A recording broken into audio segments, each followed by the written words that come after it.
Welcome to my world. But living has been in the OTO longer than I. Astrology? Welcome. Yeah. I'm actually happy with the pace it's going. You think so? Yeah, I'm happy with But it. you have been really busy though. You always got your Yeah. fingers in some project or another. And fingers in Yeah. something. Yeah. No, seriously, no. I mean, it's cool, but yeah, you're always really busy. Yeah. Yeah. So, what's been going on with you lately, Nina? I am actually working on, and I do have some viewers here that are watching on YouTube Live.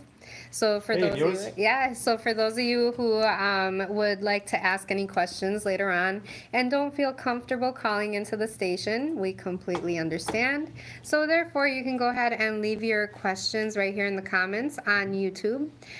We are live on House of Spiritual Vibes on the YouTube channel. So my big announcement that I wanted to share with everybody is that I'm actually going to be starting my own show, my own radio show that I will be hosting. It is called House of Spiritual Vibes Radio, and it will be Thursdays from 5 to 7, so you guys will be able to catch me live. Congratulations. Thank Nina. you, thank Congratulations. you. Probably one of the fastest promotions I've ever seen. Like, you went right from being my newest co-host to being a colleague No, right away. I'm still though. Like, you know, when I get up in it, I get up in it. What can I say? That's cool. No, I think it's perfect and it's cool. Yeah. You know, like I'd be interested in listening to a show about Brujeria, which I Yeah. am not a specialist in. Oh, definitely. No. Yeah, so my first show is actually in honor of Latin Heritage Month. Nice. Yeah, and so we're gonna be doing like a lot of, well, I say we, it's gonna be me. I'm gonna be doing like a lot of Latina bruja music, and I actually have Shar. Quema la Bruja from Ojo de Fortuna, who's going to be my first guest on the show. So it's going to be awesome. I know you guys heard her on the show with us about, what, 3 weeks ago, I think it was, DK? I'd say so, yeah, that sounds about right. Yeah, so I know a lot of you enjoyed it. So she's going to be back on, and I'm really excited to announce that to everybody. So that's what's going on right now. That's my newest Congratulations. project. And Thank you. once again, welcome to the Q4 family, Nina. We're really glad to have you. Thank you. Yeah. Thank you. I appreciate it. Your YouTube listeners won't actually understand this because they weren't here, but over the last few weeks, Nina's just been like winning them over. They just love her over here. Aw, thank you. Yeah, we can't wait to see what kind of projects and things that you like cook up. Thank That'll be you. awesome. Thank you. Yeah. Well, they'll know. I mean it. It's true. No, And I appreciate it. you've been for the brief time you've been here. You've been a big help to me, actually. Aw. Well, I enjoy doing the show with you. No, like, appreciate it. I love it. I like having you here too. You're fun. Yeah. So, congratulations. Thank you Nina. so much. Thank Yeah, you. So we just the Q4 just keeps getting more and more magical. Yeah. Oh, it does. Seriously, it does. I think Uh, there was another show. I think it's more new age themed, or whatever. It's on some other day, but I have to double check. I know we had something earlier this year. Right. Like another show besides mine. I didn't even know until like the big Q4 party, and I met like the other new age hosts. I'm like, really? Oh, hi. Right. Oh, that's awesome. Yeah, it's awesome. Yeah, I'm not like a jealous, competitive type, so I'm just like, oh, hey, cool. Hey, what's up? Like. It's a party now. Right. Yeah. Thanks, We're- Skippy. yeah. Yeah. So, incidentally, maybe we should just take a moment to discuss your upcoming witches ball. Yes. Oh, so Yeah. what's going on with that? So the upcoming Witches Ball, it's going to be October 5th. For those of you that have not gotten your tickets will only be available until the 25th of, September 25th. After September 25th, they will no longer be available for purchase. Hear that, everybody? Yep, so get your tickets. Mm-hmm. But the Witches Ball is going to be, the theme is Witches in Wonderland. So it's an Alice in Wonderland theme, but the witches are taking over Wonderland. So it's going to be really fun for anybody that likes to dress up or anything like that. We will be having opening ritual, and the ticket includes your meal, it includes drinks, it's open bar, and we also have two of Chicago's hottest DJs, DJ K-City and DJ Sen, that are going to be there jamming out with us, and I'm really excited. Every time they do one of my events that they DJ for me, the music is always lit. It's lit. Yeah, so we're gonna have a good time. I can't wait. Yes. I'm still double checking. I'm aiming. I'm gonna try to be there. just can't be 100% committal at this second, but Right. it's getting there. It's starting to look like I'm probably going to make it, though. Good. I'm Yeah. glad because people are asking if you're going to be coming. Well, I don't know if I can go, I don't know if I'd be there in any official capacity. Like, I wouldn't be, let's say, like a DJ or like a host or an Right. orator or anything like that. Right. If I'm there at all, I might be helping my friend who represents his new entrepreneurial project called Glitter Picks. Yes. Yes, Glitter Picks is a new vending machine company, and basically what's going on with them is they create these like custom picks, custom-made guitar Like picks. guitar picks, yeah. Mostly like there's a lot of glitter in it usually. Sometimes various colors, various shapes, and other things. And the thing He is, even makes them like kind of interactive too, right? Like where there's he's like gonna make some freaky stuff. Yeah. It's gonna be wild. Trust me. He's only my friend Alan here is only just beginning, and he was on the show about a month back promoting Glitter Picks. Yeah. And basically, it's the proceeds help to support Planned Parenthood as well. Yeah, Yeah. it's a really good. I mean, what he's doing is just amazing. Mm-hmm. Like, I really like that he's giving back in that kind of way. Yeah, and people don't understand Planned Parenthood needs help. They've got yeah. a lot of opposition, and unfairly so. Right. People just I don't know. People just demonized Planned Parenthood, Mm-hmm. and really they're a life-saving resource for Oh, a yeah. lot of people. Yeah. And right now I could probably hear some guy out there, somebody going, "Oh yeah, they're abortion factories." It's like that's like saying ignorant. that's all hospitals do. Right. No, Right. they do a lot of important stuff for the health of the community. Yeah. Yeah, so I mean, and quite frankly, let's face it, if you're out there and you don't have money for a condom, where are you going to go? Right. You can go to Planned Parenthood and get yourself some condoms. Right. So who are we kidding here? Yeah. Come on, dude. Right. Exactly. So I'm glad to be part of that, and if I do wind up going to the Witches Ball, I'll probably be helping a band over there with Glitter Picks. Yeah, that would be awesome. But I'll be there, I'll help you Yeah. represent too if I can. Yeah, that would be Yeah. fun. So hopefully that'll happen. Yeah. Yeah. So we have a very special show for today, too. We have a very important guest. He is going to be discussing his career as well as Chicago's history with ghosts and hauntings, which we do love to talk about here because that's like one of my passions. I do like the paranormal. Yeah. What about you, Nina? Oh yeah, I mean, Are you all about especially ghosts? within, Yeah. well, within my spiritual practice, it's actually a big part of what it is that I do within my practice, and just being connected with the ancestors, with spirit guides. It's on a different kind of level. I know, I've been to places where they've done communications with spirit, and it's done quite differently than how I do it, or how it's done within my traditional practice. But I'm always open to hearing about how other people are communicating with these spirits, and how they're helping them, or if they're helping them. Like sometimes people don't, really help the spirits, but I mean, so I'm just interested in hearing more of that. Yep. So real quick, just want to introduce our new friend here, Adam Selzer. Welcome, Adam. Hey, how you doing? All right. Well, sorry we had to. Sorry, we've been waiting for a little while. It's like It's all right. 10 minutes later, but we're gabbing and introducing the show and Sure. all that. So, how you doing, Adam? You all right? Oh, really well, yeah. Now, you are the host of Mysterious Chicago Tours, correct? That is correct. How long have you been doing that? I've been doing tours in general around the city for about 15 years now. Mysterious Chicago I started a few years ago.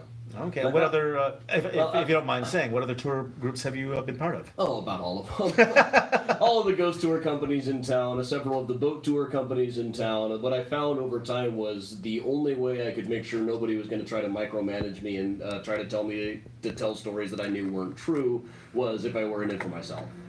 Fair enough, yeah. Was there, okay, so I'm not going to ask you to call out any I'm particular not employers. going to start any drama here today. I will say, Aw. well, That's okay. No, I won't even That's tell you which DK's boat tour company favorite. fired me for the Trump jokes. Oh my god. Oh, you kidding? That's just Yeah. earned you my respect on so many levels. It's like, oh, I don't get to make fun of Trump? Watch me. Right. It's like I'm gonna go. What by you that, gonna do? It's like I'm gonna go by that building 6 times a day and not say anything snarky. Come on. I've been saying things snarky about it for years now. Since I have still a been hole in the casting ground. spells on that place for the last year and a half.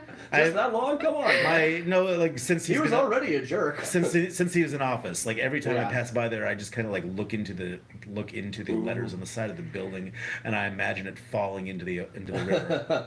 Did you go Hopefully, to, with him hanging onto one. There was the Chicago Moon's the Trump Trump Tower rally at one point. That's the only time I say the Yeah, but he would like on a that. door. Yeah. A bunch of people pulling their pants down in front of the big symbol to his manhood. Right. You know, and it had to be the world's biggest. Right. Yeah. Well, come on. he scaled it back. It's way smaller than the biggest now. It's like, Well, I'm sure. he was afraid of terrorists, so he Well, scaled I would back laugh on if it. his ex-wives actually decided to do a thing like, okay, no, I'll reveal the actual size. Yeah. Oh my Just like gosh. those banks were like, oh, Well- we have your tax returns. Yeah, we'll tell it. Right. Well, how can you not make that comment about somebody who builds a 1,000-foot tall building and puts his name in giant letters on it? It's the kind of thing the kind of thing you wouldn't think you could do after Sigmund Freud. I can't quote him verbatim because we're an FCC regulated station, but yeah, Bill Maher made a pretty biting comparison. Yeah, it's pretty Freudian. Yeah, it's actually something that comes up on my cemetery tours. As obelisks as grave markers went out of fashion in the early 20th century, I don't think it's a coincidence that that's around the time people became aware of the works of Sigmund Freud. Like Long John Wentworth, the Chicago mayor, very specifically wanted the largest obelisk anywhere. He had about the largest in the Midwest. You couldn't do that after Freud. That's probably a very good point. Yeah. I could. Already his name was Long John. So. I'm sure that's the story. He made sure everybody kept that version of the story too. I'm right? sure, yeah. Regardless of whatever DNA. Okay, cool. Well, on that note, well, we just take a quickie musical segue, and when we come back, we'll begin our discussion with Adam Selzer and discuss the mysterious Chicago tours. And you are listening to Magic Radio Chicago, streaming live from Q4.org and 1680 AM, the station that creates beauty and defends it with magic. Okay, and we're mute. Okay. Okay. You can hear the song I'm playing right now. Yeah. This is Love and Rockets. Okay. Remember them from the 80s? Yeah. Okay. Oh, I'm hearing it on here though. Are you? Okay. I wasn't that hip in the 80s. I was a kid in Des Moines. There we go. No, it's still. It's this one. Oh, we can't. Oh, wait. Oh, wait, Apple? Or turn it down in here. It's weird because we did it last week. Yeah, I don't know what you did. Neither do I. Is it the knob? Okay, see the volume went down, so it's not Right. playing when we do that. Oh. Okay.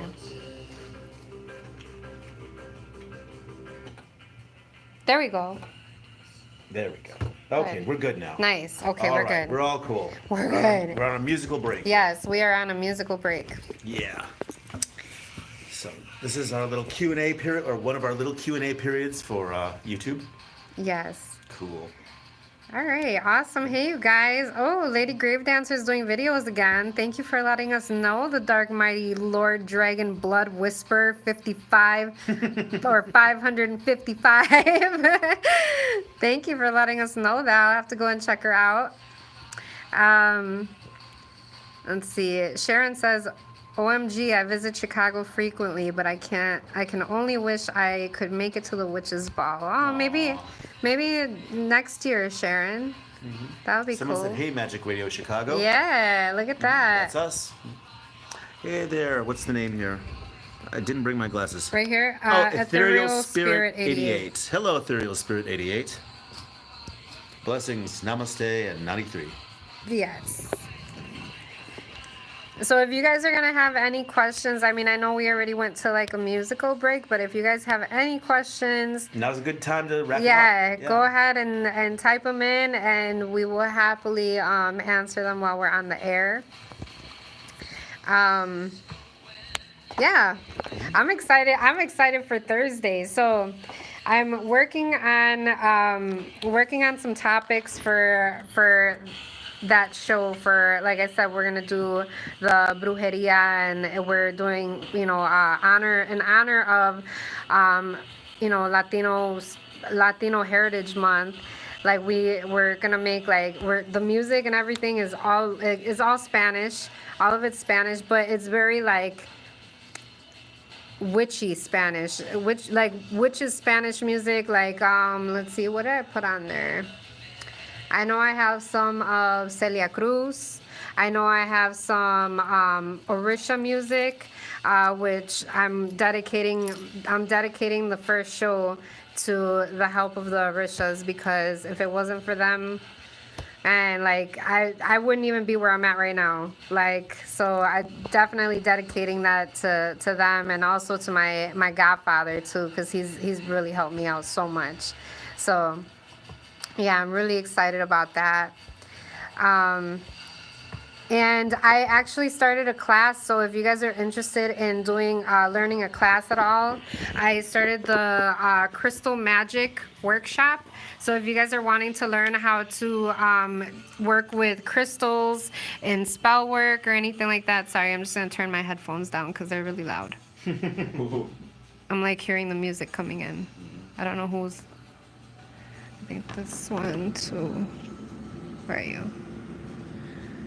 Hold on, sorry you guys, you're all up in my face, sorry. There we go. All right. Need a hand. Let me know if you need a hand. So the Crystal Magic Workshop, I'm gonna be teaching you guys how to work with crystals, how to incorporate them into your witchcraft, into your spells, how to tap into their energies, and different things like that. So if that's something that you guys are interested, I have the tickets on Eventbrite for that workshop, and it's actually being held at Ojo de Fortuna. So if you guys have been wanting to go and check out her shop or anything like that, like, you know, it's gonna be super fun. Like, we always have a blast when we're together, and I'm so excited to be having this class, this workshop over there at Ojo de Fortuna. So that's gonna be super cool. Yeah, so I mean, yeah, big things. It was hard for me to wait to announce these things until I got here, because I just wanted to tell you guys when I was on Facebook earlier, like, I just wanted to be like, look, this is what's going on, because I'm so excited. But I always tell you guys, do not count your chickens before they hatch, especially when you're putting information out there, and not every smiling face is a happy one. So, true. yes, it's true. You know how many people be like, There's some haters out there. oh, there's some haters out there. Oh, yeah. Definitely. We can talk about that to some degree if you wish a little later. Yeah, if you want to. I don't mind. I don't mind at all. I could use a good laugh. Yeah? Yeah.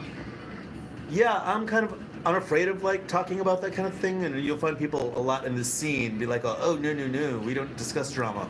But it's the thing is that, like, you're free to say whatever it is that's on your mind, or whatever you're experiencing.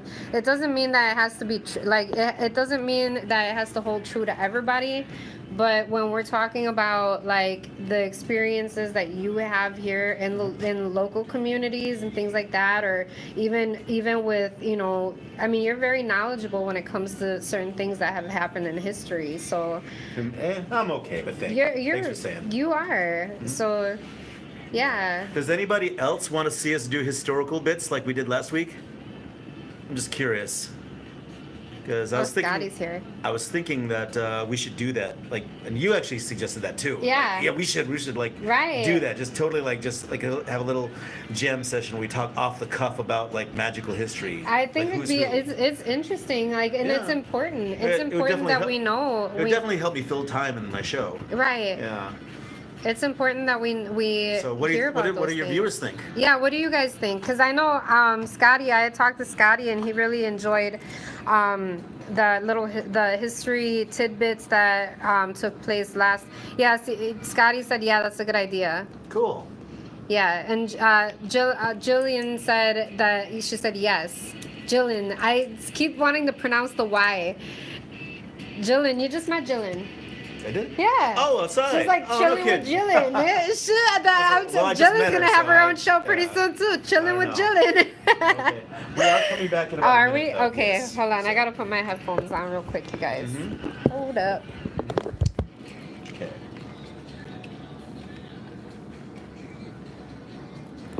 Okay. All right. And so we'll come back in about a minute. I'll cue you, and then, just bring us back. Okay. All right. Scotty said, "Hey, DK." Hey, Scotty.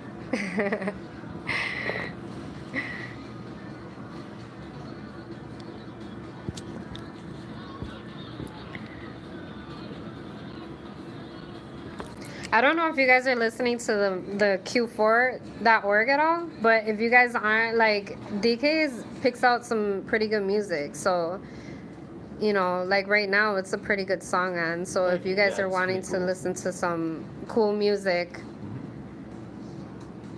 yeah, this is a good one. And it's easy to get onto the station. You just type in Que4.org, and then there'll be like a play button. Just hit the play button, and you'll be able to tune into the music and everything. 10 seconds, Nina. Oh, okay.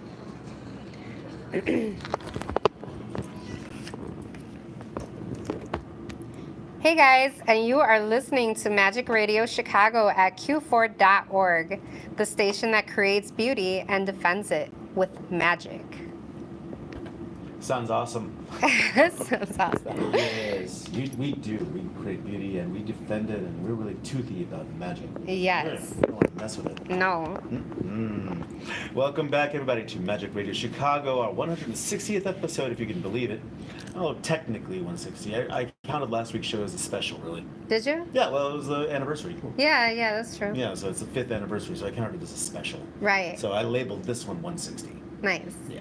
So today we're going to be discussing Chicago's mysterious Chicago tours with our new friend Adam Selzer. Welcome, Adam. Hey.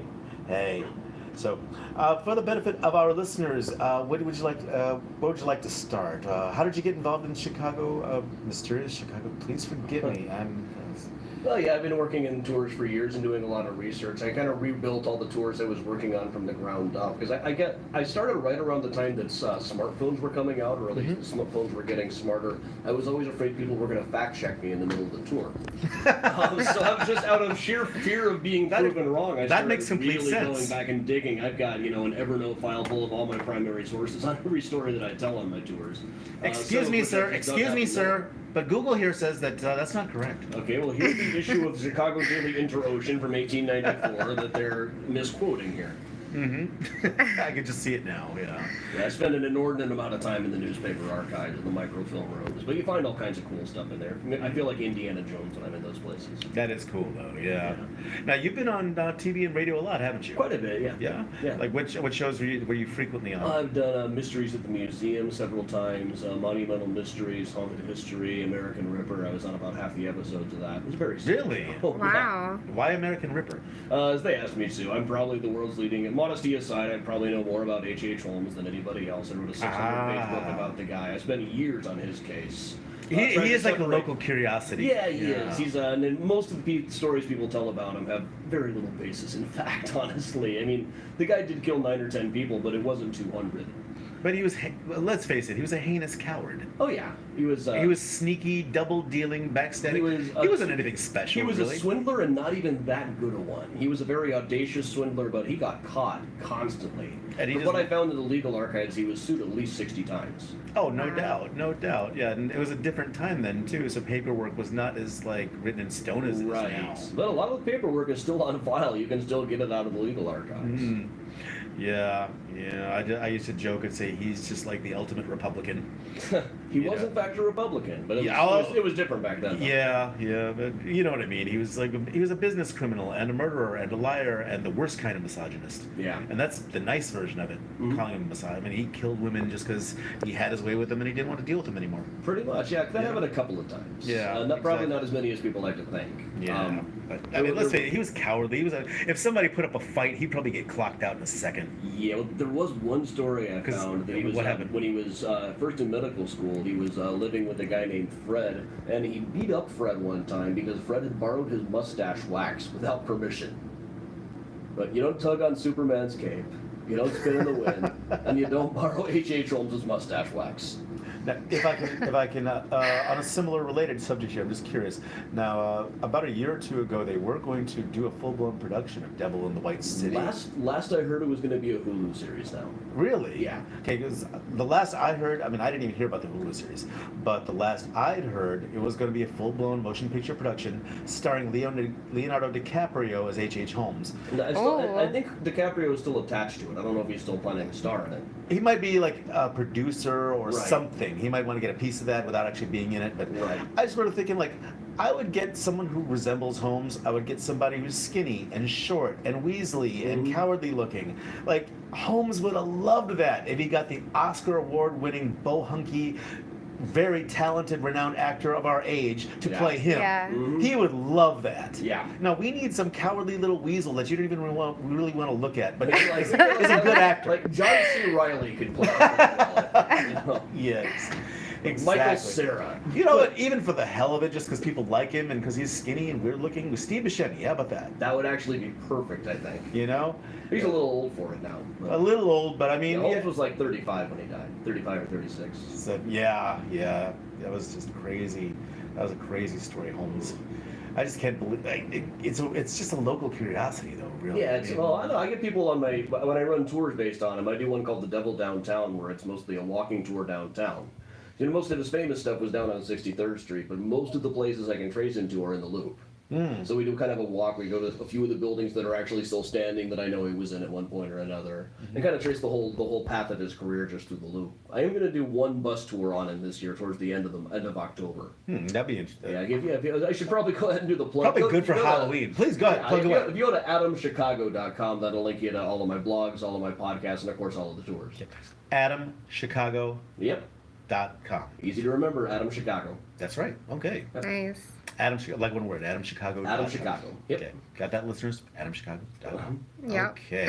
Now, are there any particular Chicago hauntings and stories that you're fond of? There's plenty of them. Yeah. This is a crazy town.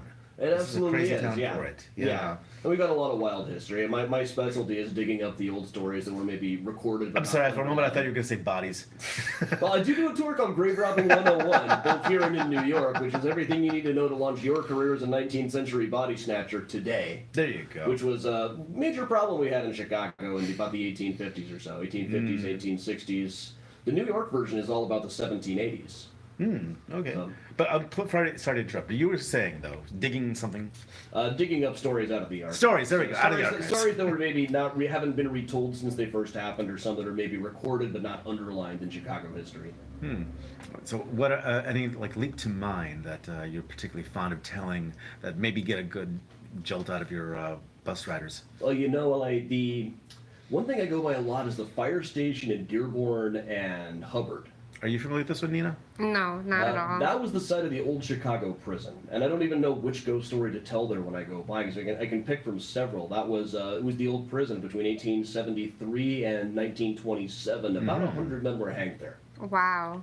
That would do it. It was said to be haunted even at the time. There were all kinds of stories about the prisoners would hear the gallows being erected overnight, even on nights when they weren't being erected, which was only not that common. All right. And anything leap to mind from that? Any specific ghosts? If I may ask, when you were doing that particular tour, did you have the ghost hunters experience, like when they went to the penitentiary and somebody's like, dude, run! Or somebody got smacked in the face with his own recording gear, or that kind of thing is definitely known to happen. There's my impression of those TV shows when it starts to rain. Did you guys feel that? I gotta admit, I have a lifelong passion for the paranormal. I'm talking since I was 4 years old. Yeah. I was the kid who didn't like sports. I liked Bigfoot and the Loch Ness Monster, Right. UFOs and weird stuff. In Search of with Leonard Nimoy. Yes! Yeah. Oh, yes. Old school. And sightings in the early 90s. Oh, that was the Henry stuff. Winkler. I met Henry Winkler one time and like, dude, sightings. Hey, sightings. Hey. So we have a lot of viewers that are not from the local area here in Chicago. All right. But what would be some places that you would recommend if they did come to visit Chicago? I mean, we have some that are attending the Witches Ball in October, Okay. which is a really good month to you get a lot of spiritual activity in October, I would assume. I know for us witches and practitioners of magic, it's a very magical month for us. What would you recommend for them if they want to have this type of paranormal spiritual experience? Yeah, if I could guarantee a paranormal experience anywhere, I would be charging a lot more for tickets. Yeah. I mean, people live in notably haunted houses for years and see something twice. So I'm not going to guarantee anything, but I will say if the Congress Hotel is not haunted, no place is haunted. And there's a lot of nonsense stories that go around about that place now, but it drives me nuts because they don't need them. There are enough gruesome stories from its history. There are enough actual stories that the security guards have told me over the years. We don't need to make up crap like how it was the basis for 1408. It was not.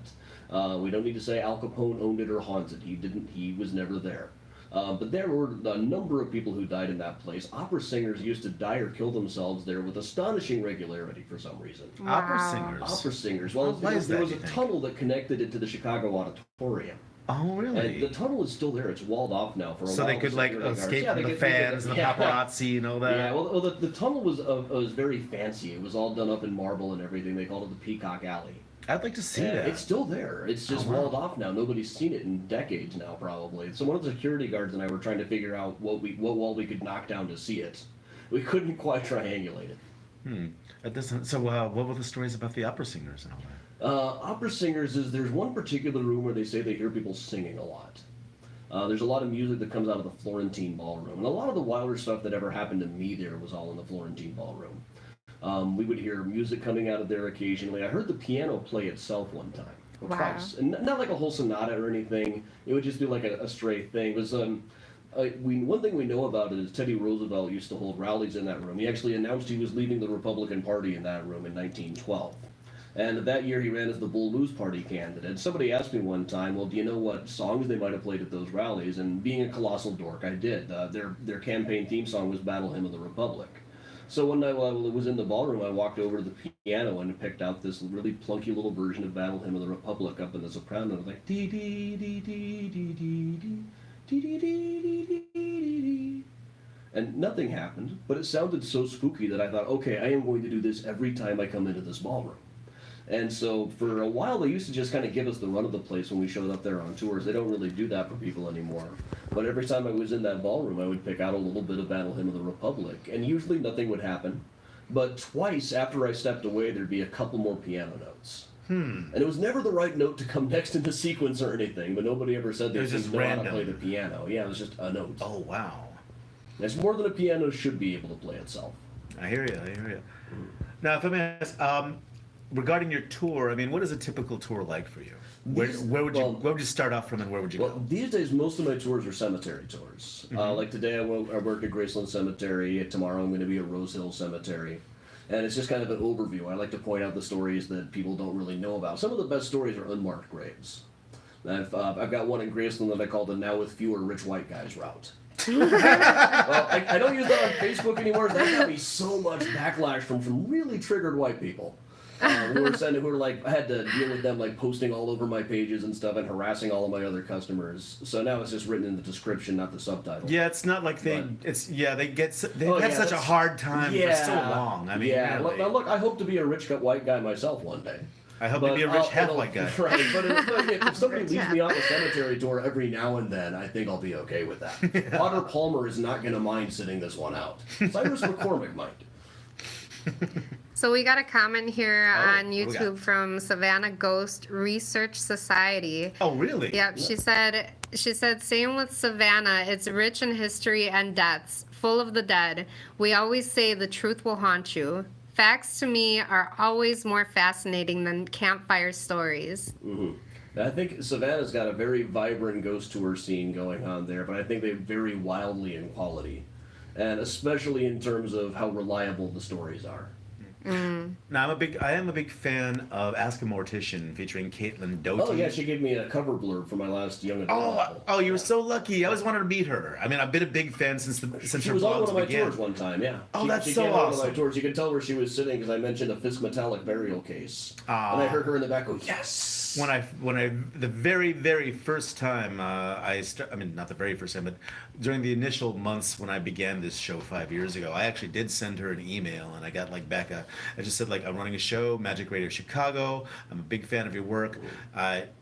The embracing of death is actually part of the pagan and magical spiritual path, and I like how she's a proponent of death positivity. To not really fear your mortality, but embrace it as part of the whole of your life, Right. And I think that's very important for us to embrace, and it's not always easy either. Yeah. It's really more of an initiatory experience. It's like it's a growth experience. And I explained, and I said, like, so I completely agree with you. And if you were ever in town again, please, I'd be honored to have you on my show. And they wrote back like, sure thing. Yeah. Which I'm sure that was probably one of our handlers, like just going through all our emails and just all that, like this. Okay, fan. Oh, business. Okay, well, Right. yeah, fan, business, business. I'm sure I got like put in a pile of spam somewhere. Yeah. Yeah, but I would love to have Caitlyn Dodi. I would love to have Caitlyn Dodi over, because I'm a big fan of her blog. Yeah. And she did do a really good review of the Savannah haunted tour. Oh yeah. Yeah. I didn't see that one. Oh, There's a lot of haunted tours in Savannah, I think. A Wow. lot of them. I think they're with any city that has a lot of them. I think they're of widely varying quality. Goodness gracious me, I'm getting the vapors just thinking about it. Well, I found a cool Savannah story just lately in the Graceland research. Oh, I'm sure. working on Graceland's Yeah, new what's that? I'm working on their new Who's Who book. And at the plot, they've got this guy, the whole family of John Kinsey, the murderous, treasonous jerk that a generation were taught was the founder of Chicago. But he Say had what? he killed a guy that was probably said to be self-defense, was probably a straight-up murder. Had an indentured servant that he claimed was a slave. May have engaged in some light treason during the War of 1812. But in the plot with him is his grandson, Arthur McGill Kinsey, who was put in charge of a group called the 1st North Carolina Volunteers. And this was a group his uncle, General Hunter, had taken over the plantations. That, okay, we're going to round up all the slaves and see who wants to be in the army. And this was a few months before the Emancipation Proclamation, so arming the slaves was still grossly illegal. It was they were really the first army of contraband slaves. They weren't officially recognized. They had to get reorganized a few months later. But meanwhile, his sister, Arthur Kinsey's sister, had married a Savannah guy. And it's very interesting reading her diary, which is still extant. The first page, she's saying, "I care not a fig for the politics, but my noble new husband and my noble neighbors are really going to win this war." Then a few pages later, it's, "Oh, they found out who my brother was. Now they've smeared poop all over my door. And Oh my gosh. geez, these soldiers aren't as good as I thought. They are clearly not used to doing any of their own work." I spend way too much time reading old ladies' diaries, honestly, but you get some of the best shade out of that. There's one of them, the woman she was a teenage girl at the time. She writes down all the boys in her neighborhood and separates them into which ones she likes and which ones are snips. And most of them are snips, and most of them are a Graceland too. Okay, that's awesome. Well, maybe not awesome. It's Yeah, interesting. it's fun. It's fun reading people's, like, 'cause so much of the old society gossip and stuff seems so ridiculous now. Like, one woman remembered, "I can't believe it. I loved Mrs. Kinsey's pink ribbons so much that I tried to get my mother to wear pink ribbons, and she wasn't even 40 yet." That just went right over my head. Yeah, I'm not sure I guess even want to a know thing where that was going. That pink ribbons were strictly for old ladies at the time, I guess. Wow. But yeah, there's little customs that seemed so important to them at the time, and now have just completely fallen by the wayside, and often for good reason, and often good riddance. Oh, no doubt. And certainly anybody wearing any kind of ribbon they want to, I'm totally fine with. What's going on, Nina? We have a comment here from Molly Martinez. She says Rose Hill is very beautiful and rich. Oh, yeah. A cemetery that's on a busy road that is just amazing. It has a lot of land and it's full of energy. It's huge. I will be there tomorrow morning, in fact. Believe it or not, I'm a cyclist, and actually, believe it or not, on a regular basis, I ride my bike past Rose Hill Cemetery like late at night. Yeah. Like on a regular, just my comings and goings in the city. Sure. I ride my bike down Damon all the way where Rose Hill like gets in the way of Damon, and then there's that turn. Yeah. Yeah, I go all the way down there. I'm always like in the middle of the night passing that cemetery. I've never actually been in there, but I Really? pass there all the time. Yeah. Yeah, it's crazy. That's a lot of interesting stuff. It was actually started partially because of a murder. Do tell. Okay, so there was a guy named George Green living about where Roosevelt and Loomis is now in the 1850s. And one day the neighbors came to visit his wife, and he said, "Oh, you can't visit her. She died this morning. I was just digging her grave out back." Well, And- that's really tactful. Yeah, and immediately everybody got suspicious. He'd been threatening to murder her for years. So a doctor disinterred the body, put several of the organs into earthenware jars, ran some tests, and decided that she had been killed with cyanide. And it ended up being That's his kinda hard to testimony- miss, yeah. Well, his testimony was kind of a landmark in forensic chemistry. His speech was reprinted in medical journals for years after this. Really? But then he hanged himself in prison, was probably buried in the old city cemetery where Lincoln Park is now. His wife was probably reburied back at Roosevelt and Loomis, and in fact is probably still there. Hang on, I'm a little. I missed something here. I actually used to be a Lincoln Park resident for like 9 years. Oh, yeah? Yeah. And I'm not super you- prosperous. and- I just got lucky as hell. Right. I'm dead and, serious. And you didn't know that was the old city cemetery? I had no idea. Yeah, from about the 1840s up to about the time of the Great Chicago Fire, that was okay, the main city cemetery. For our listeners out there who are residents of Chicago, where would you say, what kind of land mass would you say that encompasses? Everybody in Chicago knows where Lincoln Park is, but where would the cemetery be? Like, from what street to what It street? would you started say? about Schiller. It started about Schiller Street, so below the grounds of the current park and into that neighborhood. And there's all kinds of stories. When people were digging out their basements there, they found all kinds of stuff. But it went up to about the south end of the zoo. So yeah, there were. It's been estimated there may be about as many as 10,000 bodies that they never moved. That's interesting. It's very interesting that you mentioned that. I wish I had a copy of that because I've often suspected over the years that basically Lincoln Park Zoo is haunted. Yeah, I'll actually be running the Lincoln Park Zoo Haunted History Tours all next month, Tuesdays and Wednesday nights. I wish I had it right now, but I don't. When I was in my early 20s, I went out for the day, just hanging out with an old buddy, and we were hanging out at Lincoln Park Zoo, and he took a photo of me, and and it's in broad daylight, like 2 in the afternoon in June, okay, and the weather was very fair, it was very fine, there's nothing wrong with the weather at all. And my friend, like the sun was positioned somewhere, so plenty of light. Yeah. But here's what I'm getting at: the picture of me has an arc of light, free floating in the air. Like Nina, are you pointing at me, Nina? Yeah, I'm Good, pointing good. at. So you see me. I'm all up in your face. Yeah, you can see me. Like for instance, imagine I'm in the picture right now, right? You see me perfectly fine, and I'm standing right here. But literally, like let's say my arms are straight, but right in front of me, right in front of my face, free floating in the air, like the way a snake can coil. You see like an arc of light. Wow. It looked almost like fog or mist, only it was a little bit luminescent, and it was like moving like right in front of, going towards the camera. This wasn't like light reflecting from somewhere. Right. This isn't light from the sun. This Right. isn't an ambient source. Not me and my friend. We have nothing to actually we weren't. There was no like electronic tricks of any kind, and this thing was floating in free air, moving. You could tell Right. by the way it was positioned. Right.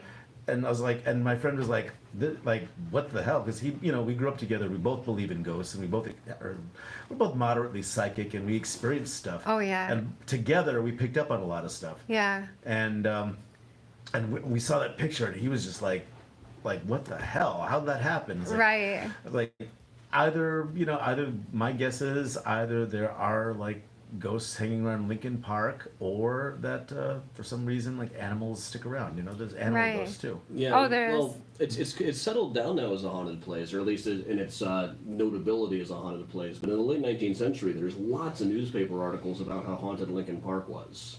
Security guards there had all kinds of stories about the place, and they weren't even thinking about it being a cemetery most of the time. It was just so many people died there. It was a very popular place to go to kill yourself or others in the old days. Oh my gosh. I'd never heard that. Lincoln Park was like Yeah, a Lincoln lover's Park. lane kind of place. There was a bridge over the lagoon called Suicide Bridge. It's even called Suicide Bridge in old postcards. No kidding. And they tore it down, I think, 1919 or 1921, somewhere in there. But for a while, about once a month or so, people would even go there to shoot themselves, just because that was where you went to kill yourself. Wow. Now there was a comment here somewhere. Oh yeah. So let's see. We have a comment here from Melly. She says the barnyard in Lincoln Park is a hot spot. I've heard a lot of stories about it. A lot of them come from sources I don't exactly trust. But yeah, when they were digging out the farm and the zoo, they found a couple of bodies there. Wow. No kidding. Yeah. Yeah. I don't even know what we can attribute to that, except maybe like. It was just leftovers from the cemetery. Oh, okay, leftover. That was a cemetery. Yeah, I guess that's what we're getting bled at. right, yeah, that bled right into the cemetery grounds. My mind was blown when as I mentioned, I've been a lifelong cyclist and I've grown up on the north side most of my life. And my mind was blown when I realized that all those times I was passing down Clark Street, passing Lincoln Park Zoo, and then, what is the name of that street? You know where like it turns and becomes like Lakeshore Drive? LaSalle? I think, no, not that far down. Much, Fullerton? right, okay. At the edge, Stockholm? at the edge of Lincoln Park Zoo, right where that driveway is that goes into Lakeshore Drive. Yeah, Cannon Drive. Cannon Drive. There we go. Okay, right there is that mausoleum. Yeah, well, that's not on LaSalle, but that's the Couch Mausoleum. Right. That's what I'm saying. Not LaSalle. yeah. I know where LaSalle is. That's much further Yeah, down. yeah. It's down at the south end of the park is the one mausoleum that's still standing, the Ira Couch Mausoleum. Ira Couch was a hotel owner. He ran a place called the Tremont House at Dearborn and Lake. Lincoln spoke there. Senator Douglas died there. John Wilkes Booth stayed there for a while. There's a plot for the Couch family that I don't think at Rose Hill, but I don't think they ever moved Ira there. Ira is probably still in that mausoleum. I tried this. It's been sealed for a long time. The door that they've got on that tomb is not really a door. It's just a slab with a decorative handle on it. There's no latches, no keyhole, no hinges, no locking mechanism. So I did try to see what's under it, though. There's a crack under the door about the size of your pinky finger.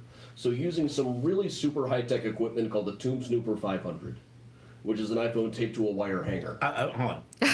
What is this called again? The Tomb Snooper 500. I love it. So yeah, I was able to get some pictures of what's behind the door. It turns out behind the door is another door. Oh. So I feel like I passed level 1, but not level 2. You need a longer hanger. Yeah, there's not a crack under the other door, though, so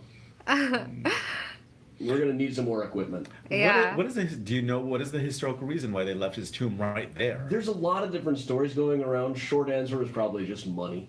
Like, there's a story that the rest of the Couch family threatened to sue. It said in the paper that the city found it was going to cost too much money to move the thing. There was something going around saying, there's a guy saying we should leave at least one gravestone here as a marker because just a reminder that this was once a burial ground. Might have been a combination of all three. I can just picture him saying, hey, did you see how much it was going to cost to move this thing? And also, Jim Coucher's threatening to sue. It was like, why don't we just plant some trees around it or something? So basically, money, short answer. Yeah. You think the Couch family, if they were that prosperous, you'd think they'd take care of it themselves. Yeah, I guess they just didn't want to move it. And there was a thing when James Couch, Ira's brother, died in the 1890s. There was a lot of newspaper articles, well, are they going to put him in the mausoleum or not? And there was a lot of debate, like, would they even be allowed to? Because the city and the family, I think, had a different opinion as to whether they would actually be allowed to or not. But they found out it was going to be, the rumor was that they couldn't get it open without dynamite. I'm not sure that's exactly true, but in any case, they ended up putting Jim over at Rose Hill. Now, one question that I often get, which I have trouble, I don't know about you, Nina, but I always have trouble with this, and people think people in our profession it'd be an easy answer, but I've had people ask me, have you ever heard this, Nina? Someone will ask, where in Chicago is the most haunted place? Oh. And I know too much about this city. This city's a hotbed of activity. Are we talking quantity or quality? Right? I mean, that's like saying, the Parks Department does not put out data about this stuff. Like, if you're a guy who's into bugs, that's like asking somebody, what part of an anthill is your favorite part? Mm-hmm. It's like, everywhere, all over the place, there's activity like you would not believe. This city is a hotbed of ghostly activity, and there's many reasons for it. Right. I've discussed this many times on the air. I mean, I can, for the sake of our listeners and yourself, I can just, in a nutshell, tell you, this city was made to be haunted. It Right. promotes psychic activity. It's the fact that we're right next to a lake, the position we are on the globe, it actually attracts the heat from the south and the cold from the north. It collides here. During the winter, they call that the lake effect. When you get all these, that's why they call it the Windy City. It's like, and quite frankly, our weathermen here, or weather people, do not get enough credit because maybe they're not always 100%, but they usually are on top of what the weather's going to do. And this city is actually one of the harder places to predict. Mm-hmm. It's much harder because it is always a bit in flux. The side effect of that is this whole area used to be giant swampland. I mean, it's very marshy. It's very full of life, but not necessarily hospitable to man. Right. And even the natives who lived here were saying, there's something not quite right about it. Well, they said it smelled for sure. Oh, Chicago means land of the smelling Well, onion. The Potawatomi word for onion was about the same as the Potawatomi word for skunk. So it might have been skunk that they were saying. And also both words were used to indicate strong odors. Mm-hmm. So they might have been calling it you-know-what creek, too. Or J.J. Tyndall likes to say it. The Shiznit Creek. Yeah. There we go. But there's also other local legends. Like, are you aware of the legend of that giant fish in the middle of Lake Michigan? There were occasional. And I'm talking a few articles hundred years like, back or more. A few hundred years back or more. In the 1800s, they used to talk about a sea serpent now and then. A sea serpent? I hadn't heard about that. Yeah, every now and then there'd be a I thing heard about a the Lake giant Michigan fish sea that would serpent. actually capsize boats. Like many boats at a time. Like Huh. a big, That would be big a very fish. big fish. Yes. Yeah, Yeah, like the size of a small cruise liner. a kraken. Yeah. Kraken, something like Yeah. that. Yeah. But it would like just see like natives boating across Lake Michigan and be like, oh, let's go mess with them. Just splash its tail and then they go sinking. Yeah. Yeah. I haven't heard about that one. The sea serpent thing never seems really concrete. The articles always just kind of seem like must have been a slow news day. Mm. And there's always some kind of odd occurrence in terms of being like paranormal or weird or out of the norm with this city. There's nothing about this city that's normal, and that's in the normal sense of the word. You know, it's a hotbed of activity on every level. I mean, even the most mundane. It's a hotbed for travel. It's a hotbed for trade, for commerce. Wait, do you see that? What's going on? Nina's, Right here. Nina's looking at something. Right here. What's on your mind, Nina? No, you don't see that orb? It's Okay. right there. Okay. Oh. You see that orb? Okay. Yeah, I do see it. Okay, hang on. For the benefit of our listeners here who are on YouTube, you guys are catching this. Adam, you don't know this. Is it flying on my butt again? No, No, not it's necessarily. right by your Flying out of my arm. butt. Okay. Yeah, it's next to Biggie. No. Oh my God, maybe it's Biggie. Let me go- Yeah, so there's a painting of Biggie right behind you. Okay. On the wall, Yeah. directly to its left, is a looks like a spot of light. Looks like there's an orb. Now, to be fair, let's do this the paranormal investigator way. The first thing we have to do is keep our heads together, and let's do some experiments. For example, let's start figuring out what it could be and what it's not. Let me see if I can Okay. move my phone in case light is reflecting off of Okay, the orb has not changed its position, has No. it, Nina? No. Okay, let me walk over there behind Adam and let's see if it's on top of me or if I obstruct it from your view. Okay. Okay, because if it's on top of me, it might actually be a reflection from somewhere just hitting that wall. Right. But if I walk in front of it, oh jeez, Oh. Adam, you blocked it with your arm. Yeah, you blocked it with. No, wait. Yeah, you blocked it with your arm. And we're not, and me and Nina can tell you, we're not seeing the orb with our bare eyes here. We're only seeing it through the cell phone. So, and Adam, you're blocking it with your arm, which possibly means it's right there behind you. However, I'm wearing all black. For some contrast, let's see. Yeah. Okay, I'm going over here. We'll see if it's any darker. Oh wait. Darker than my Hold arm. on. No, yeah, I seen it on the black. Bring it to the left. Well, no, I'm sorry. You're right. Right. More towards. Yeah, right there. Now down.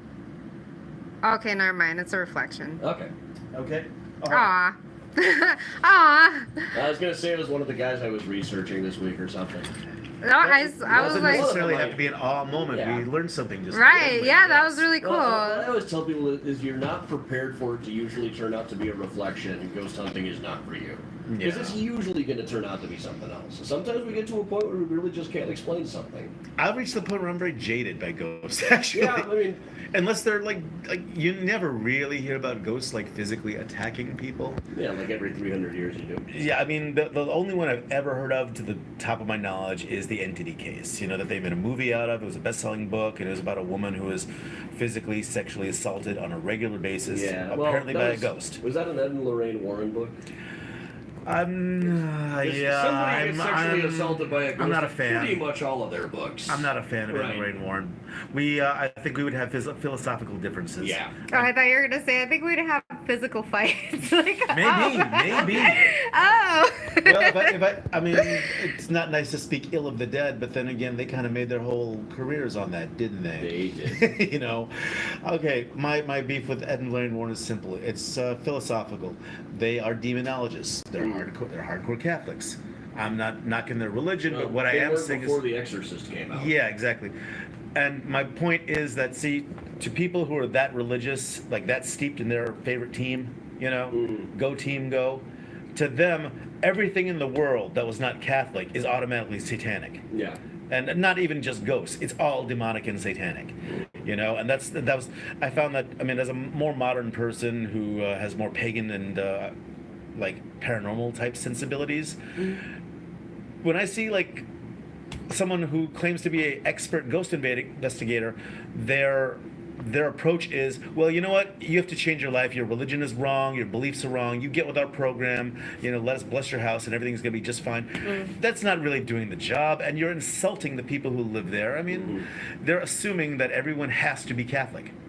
You know, otherwise, and let's face it, they declared the Amityville Horror to be the most authentic and terrifying horror story in all of American history.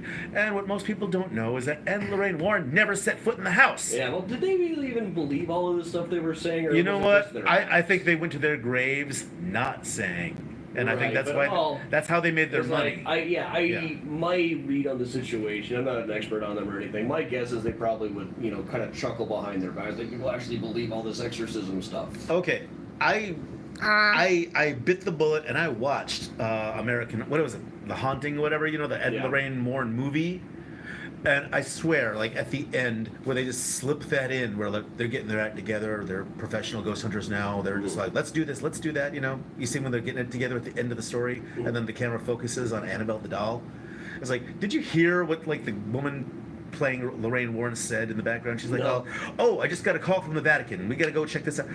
I'm calling BS. Okay, I'm calling shenanigans. I want to see this bat phone from the Vatican. I want a press statement from the Pope himself to say, yes, that's all right. When we discover something spiritual that we can't handle, we call Ed and Lorraine Warren. I want to hear the Vatican actually admit this. Right. Because I really doubt it's true. I was just reading about the thing in New Orleans where they say that they've got all the windows boarded up with nails, each individually blessed by the Pope. Like, now come on. I have trouble with their whole approach about everything. And then, you know what? I was a big fan of Paranormal State until she joined the cast. And then as soon as that happened, I was just like, everything they did seems suspect to me. And then, like, when a year later, with the show folded, and the guy behind the show, the lead, you know, the leader of the whole team, he gets sued for fraud, and I'm just like, I'm just not shocked. Like, you know, House Hunters isn't real. I mean, you really think Ghost Hunter's going to be entirely reliable? I have trouble with Ghost Hunters because I Yeah. don't believe that it's possible to get results every single time on every single investigation. All right, their job is to put on a show on these things. So we got a question here. Oh, Molly Martinez asks, can ghosts use phones to communicate? what do you say to that, You Adam? have to ask them, I guess. They haven't called me. To be fair, I don't think she means like a phone call. I think like why not? Yeah, well. I mean, I guess I don't know. I know that she's not meaning it like that, well, but I know. Well, it's always weird for me when people assume that I can. Well, there's all these different kinds of ghosts that people talk about, and it's the word ghost itself is a variable. It can mean a lot of different things. There's And- several categories. Yeah, no. The simplest and slightly sarcastic answer I can give is if you can come back from the dead, you can probably pick up the phone. oh, here we go. Okay, she said I was getting ready. My phone screen was off. My phone turned on, and the song came on. It was Johnny Get Your Gun came on. It says, well, I let it play because maybe someone was passing by. The song is from 1889, World War I era. That's interesting. That's like 20 years before World War One. At least, well, but that doesn't Oh, mean yeah. that I that mean, doesn't mean well, that Johnny got his gun. Was that doesn't after mean World that the War ghost I wasn't a fan book. of the song. Yeah, sure. Right. I don't see why they wouldn't. Yeah, I mean, for me, I feel that spirits can use electronics to. I mean, what kind of equipment do you use when you're picking up spiritual activity? You use I don't really go in for that kind of stuff. My job is to make sure the backstory checks out, and I'll go poking around the building to see if anything Right. shows up. But I'm kind of anti-gear. There's so many gadgets out there that I don't think any of them will really reliably tell you if a ghost is showing up. Usually, I'll have an audio recorder running, and I've gotten some interesting stuff. Right. But I'm always very skeptical about because it always turns out to be something else. Okay. So if I don't actually see the ghost floating up to me, then I don't really know what's going on. It's so easy for my brain to play tricks on me. I'd just like to add something to that too. I personally have not experienced it, but to answer your friend's question, It has. I have heard on many. There's been many occasions where people have, like, let's say, grandchildren, for example, have gotten calls from a deceased grandparent. Oh, sure, who just yeah. I've passed heard those. away. You know, I have a story actually. Oh, he And does this have is a story. it's kind of a So- long one, but it's a really good one too. I've had to but- clean up the language a lot. In a nutshell, to answer our viewers' question, I would have to say yes. It's not unheard of.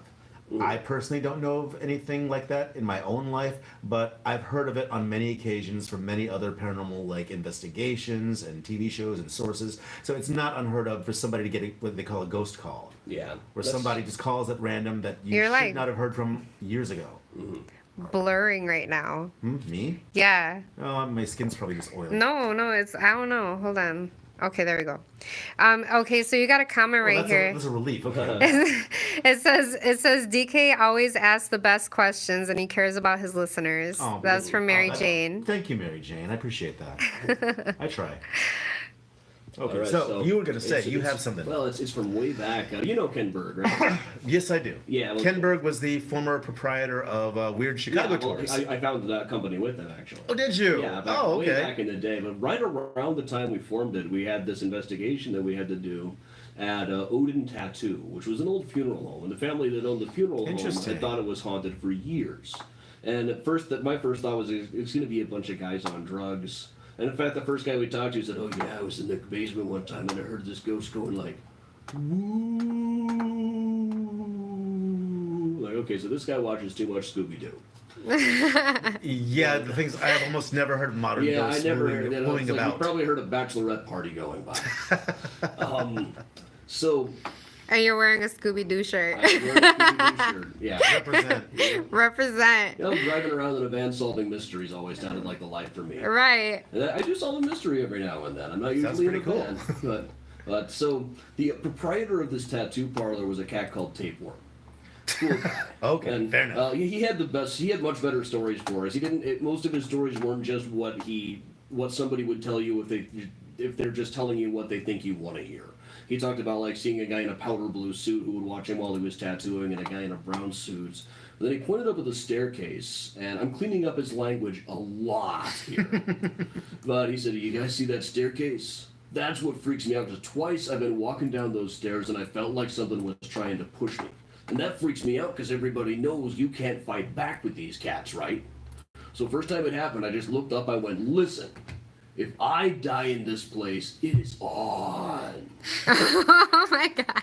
I'd actually said that too. Right. I was like, what's to stop me from kicking your butt now? Right. Right. But about 3 weeks later, he died in the place. No. Yeah. He had a heart attack and died in his apartment up above the place. Oh my And gosh. since then, I've told people, if there's ever a ghost I didn't have any doubts about, it's the ghost of Tapeworm. I would go into there and like feel like somebody tugging my hair or picking on me the way a guy like Tapeworm would pick up a guy like me. And on the next Halloween, the tattoo parlor was having a Halloween party. Somebody had a missed call on their cell phone from Tapeworm's old phone number.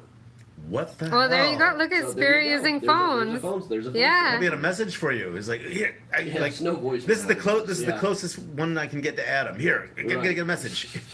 So Savannah Ghost Research Society says we did a local case that involved local SCAD students, Savannah and College of Art and Design. and they had physical attacks. We had to bring in a priest to do an exorcism. True story, she says.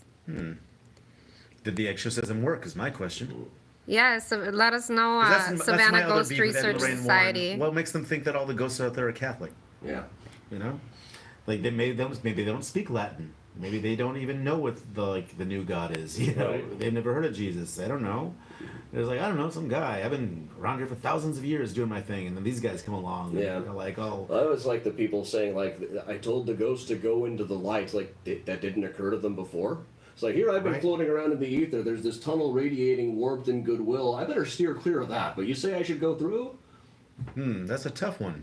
Yeah, I know. Yeah, 100 years floating down this hall. That never occurred to me. yeah. There are groups out there, not just groups. Even there are there are paranormal groups. You generally psychic research groups, and there's also just at random. You're always going to find some light worker or some new ager or some Wiccan type going around like, I don't know, I'll release the ghosts. I'll go Right. around at random. You know, The Glindas. the Yeah. Glindas, yeah. Like that. We do have a question here from Adam Rivera. Oh, He wants to know is any experience with the Excalibur nightclub? Heard about the nasty spirits in that You know, building? that is a good question. I've heard that That's a very too. good question. The weird thing about Thank you, Adam. Excalibur is the staff there. Well, it's called Tau now or something. Mm-hmm. It's gone through a couple of Yes, changes. it's Tao, yeah, Tao. Yeah. It's the old Chicago Historical Society building from the old days. And the staff there has always thought that it was haunted, but they can never come up with a good story as to why. Most of what they come up with doesn't hold up to fact checking at all. Generally, doesn't it have to do with the capsizing The of that boat? Yeah, well, Eastland. Yeah. there's a story that goes around that they used that building as the morgue after the Eastland, a steamship, capsized in the Chicago River in 1915. Not a single body was taken there. But I think what happened is that there are pictures of the morgue that you can see in history books, and some of them might have been captioned like courtesy of Chicago History Society. And Interesting. But that was who provided the picture, not where they took the picture. Because, like a lot of ghost-curious Chicagoans, I myself thought that they Right. put all the bodies there just for the moment. It's spread around a lot, and I think they taught some of the new employees. And it did that. kind of make sense because it was right there, like just a couple of blocks away from where it happened. Yeah. Now there is one body that was actually there though, and it was a whole different one back when it was still the museum. I mentioned John Kinsey earlier, how he supposedly killed someone in self-defense, but really it was probably a murder. It was another settler named Jean Laline. About 80 years later, they were digging out some foundations for the building that would one day be the Jazz Record Mart, and accidentally dug up the bones of Jean Laline. Oh, wow. At least they think it was him. But they decided it was probably him, donated the bone to the Chicago Historical Society, and they still got him. I mean, I know that they had like a magic show at Excalibur where they said that the bones were burned up in the Great Chicago Fire, which is nonsense. They didn't dig them up till 20 years after the Great Chicago Fire. And in fact, the History Museum still has them. They're in off-site storage now. They're not in the museum. But in the old days when the Historical Museum was in that building, those bones were on display when it first opened. So there. Huh. Wow. So there was a body in there. Whether that would account for the ghost, that's a whole other question. I think it honestly has a lot more to do with the locale. Yeah. Where it is, in proximity to the lake, the level of activity, the just kind of life in the strata around there, like the hillside that it was built on. I just imagine it's just probably a ley line where this kind of activity just naturally takes place. I imagine that's a project that may never happen, but I was talking about it with some people that I know about it. And one thing we would love to do is, I don't know, maybe you want to be part of this one day, but one thing we would just love to do is to basically map out Chicago and then literally map out its ley lines. Which it's quite an ambitious undertaking. No one's ever tried it, but there are people who are experts at like psychic points, and we'd also probably need like a geographical survey because strata has a lot to do with it too. Yeah. People don't know it, but a lot of those old castles in England that are haunted, they are built on like all these big like mountains or whatever, where there's a lot of quartz crystal. And there's a lot, and some of those old castles have these big stones that have a decent amount of quartz in it. And people don't know that quartz captures like waves. Yeah, in the it's an air. amplifier of energies. Exactly. That's what original battery. Right. That's original radio did. It's like it had a little crystal in it that caught the waves. And what some people don't know is there's, as Adam here mentioned, there's lots of classifications of ghosts, the different kinds. One of the most common, in my experience, Adam, I don't know about you, but in my experience, one of the most common ghost sightings you'll see is the kind you dismiss. We all do it. All of us Chicagoans, I think we all have that in common. Almost nobody admits it though. And that is like you're waiting on the Yale train or the platform, or you're waiting for the bus, or you're just walking down the street, and just peripherally, way off the corner of your eye, you might see somebody right there, waiting on the platform with you per se. Like it's like, sometimes it's happened to me. I was at the Jackson Red Line stop underground, in the subway. I'd be there at 3 a.m. sometimes, and I would see somebody come downstairs, and they would just be waiting for the train, just like myself, but they would be further along, and then I turn and look, and they're not there. Yeah. Yeah. But out of the corner of my eye, I saw them walk Yeah, the up. I saw peripheral. them standing there. Yeah. But as soon as you look for them, they're gone. Right. That is the most common form of ghost sighting you'll have in this city. And when you see a sighting that isn't necessarily like visible, and it doesn't really react or interact, It's nine times out of almost all the time it's a recording. It's a recording in the air, in the ambient magnetic flux of things. It's not really a ghost because a ghost is a spirit of a person. It's intelligent. It can see you. It can interact with you.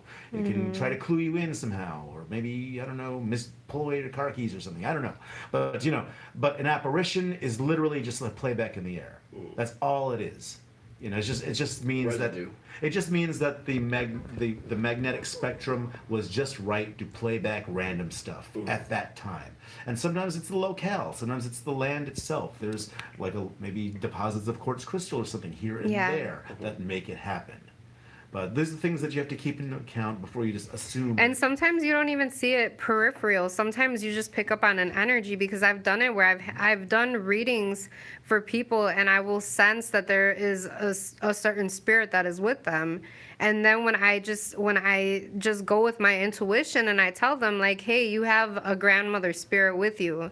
Like this person will start breaking down and crying, like telling me that they just lost their grandmother not that long ago. Wow. Yeah, it's happened. It actually happened at the Parapalooza.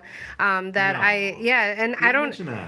the thing is I don't even use tools. I can sense it, like with certain people, especially if the spirit is wanting to give them a message. What is the message usually? The message. I guess it can be personal. Yeah, it was personal, but just for her, it was just that she was wanting her to lighten up with how she was towards her husband. Aww. Yeah, well, I guess. yeah. I shouldn't go. I don't know the situation. Yeah. It could be a knockdown drag. We do. So Scotty here says that energy goes where energy flows. That's makes sense. Yeah, that's a good saying. Energy goes where energy flows. Yeah. It's the same rule as water. Yeah. It's just gonna go where it's gonna go. Yeah. Yeah. Whatever will allow it to do that. Yeah. So there's all that going on, and yes. So to answer your questions, yes, I would have to say using cell phones or phones in general.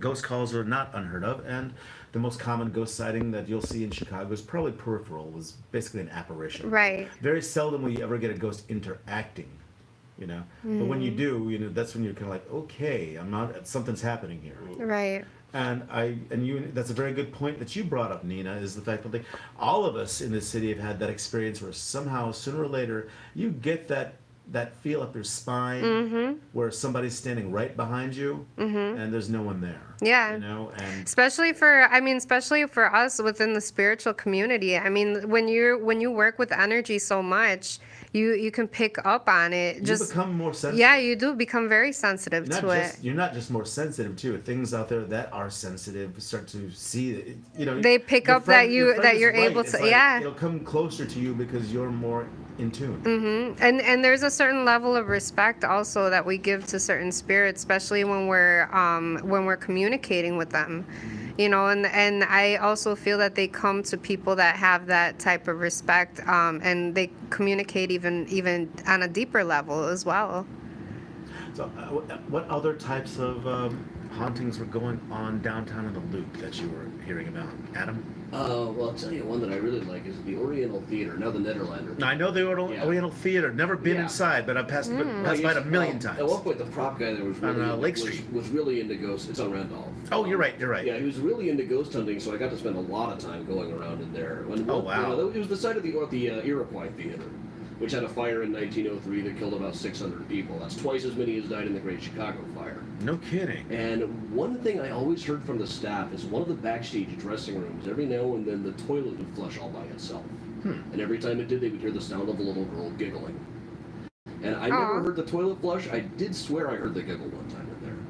Now, my best guess is there's also one of the supposedly haunted graves at Graceland is the tomb of Ludwig Wolf. It's this really cool mausoleum that's built into a hillside right up by the north wall. And most of the ghost stories about it are like there's a green-eyed ghoul who guards it, and you hear howling around. It's probably just a pun on the guy's name. But in the tomb with him is his daughter, Harriet Wolf, who was killed in that fire. She was a little girl, and also Ludwig himself was the biggest toilet dealer in the city. So all the pieces fit there anyway. It's kind of an odd way for a ghost to manifest, flushing toilets and laughing about it, but there's a lot of haunted bathrooms in this city. Oh yeah, it's so funny that you say that. It's true. Always seem to have haunted bathrooms, or the zoo has a haunted bathroom. If I were on one of the ghost hunting TV shows, I'd be like, yeah, those bathrooms in Chicago were full of phantom poopers, man. Yeah. You never hear them wash their hands, bro. Now, do you ever take your tour over to the Red Lion Inn? Nah. No. That was one of those places where I had a pretty good idea who made up the stories about it. Oh, really? And there wasn't really a lot of good backstory to it, so I wouldn't really know what to tell people. But the Red Lion Inn had been around for over 100 years. It'd A been lot around of for a stuff that while, went. yeah. There were killings and stuff there. I mean, it was. None that I could really verify. Really? Yeah. I thought it was kind of a house of ill repute way back in the day. And they say that about every place. And it's probably true about most of them. But the thing about houses of ill repute aren't really known for keeping good paperwork, so it's always hard to verify. Here's an experiment myself I had pulled actually over the years, especially when I was an active member of Magic Order and stuff like that. I grew up on the north side, and for a good 9 years I lived in the middle of Lincoln Park, so that was kind of nice. But every now and then, in all kinds of weather, just for the hell of it, I went to the Biograph Theater and hung out in the alley. Felt nothing. Yeah. Ever. No. Ever.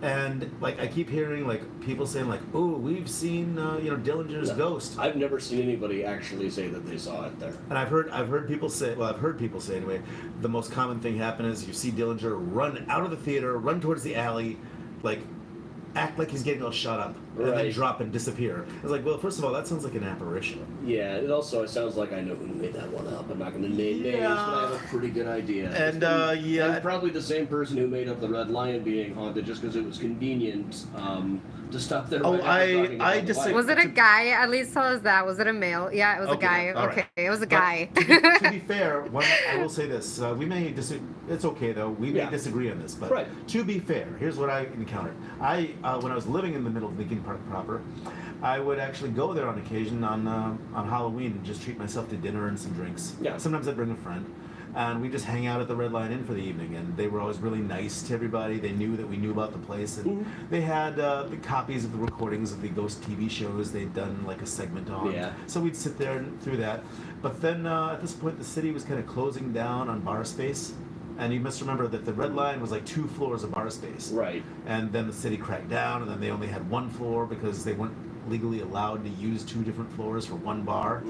You know, and it was a complicated mess. But they let us go upstairs and poke around on Halloween one night, and I actually got some really heavy impressions while I was in there.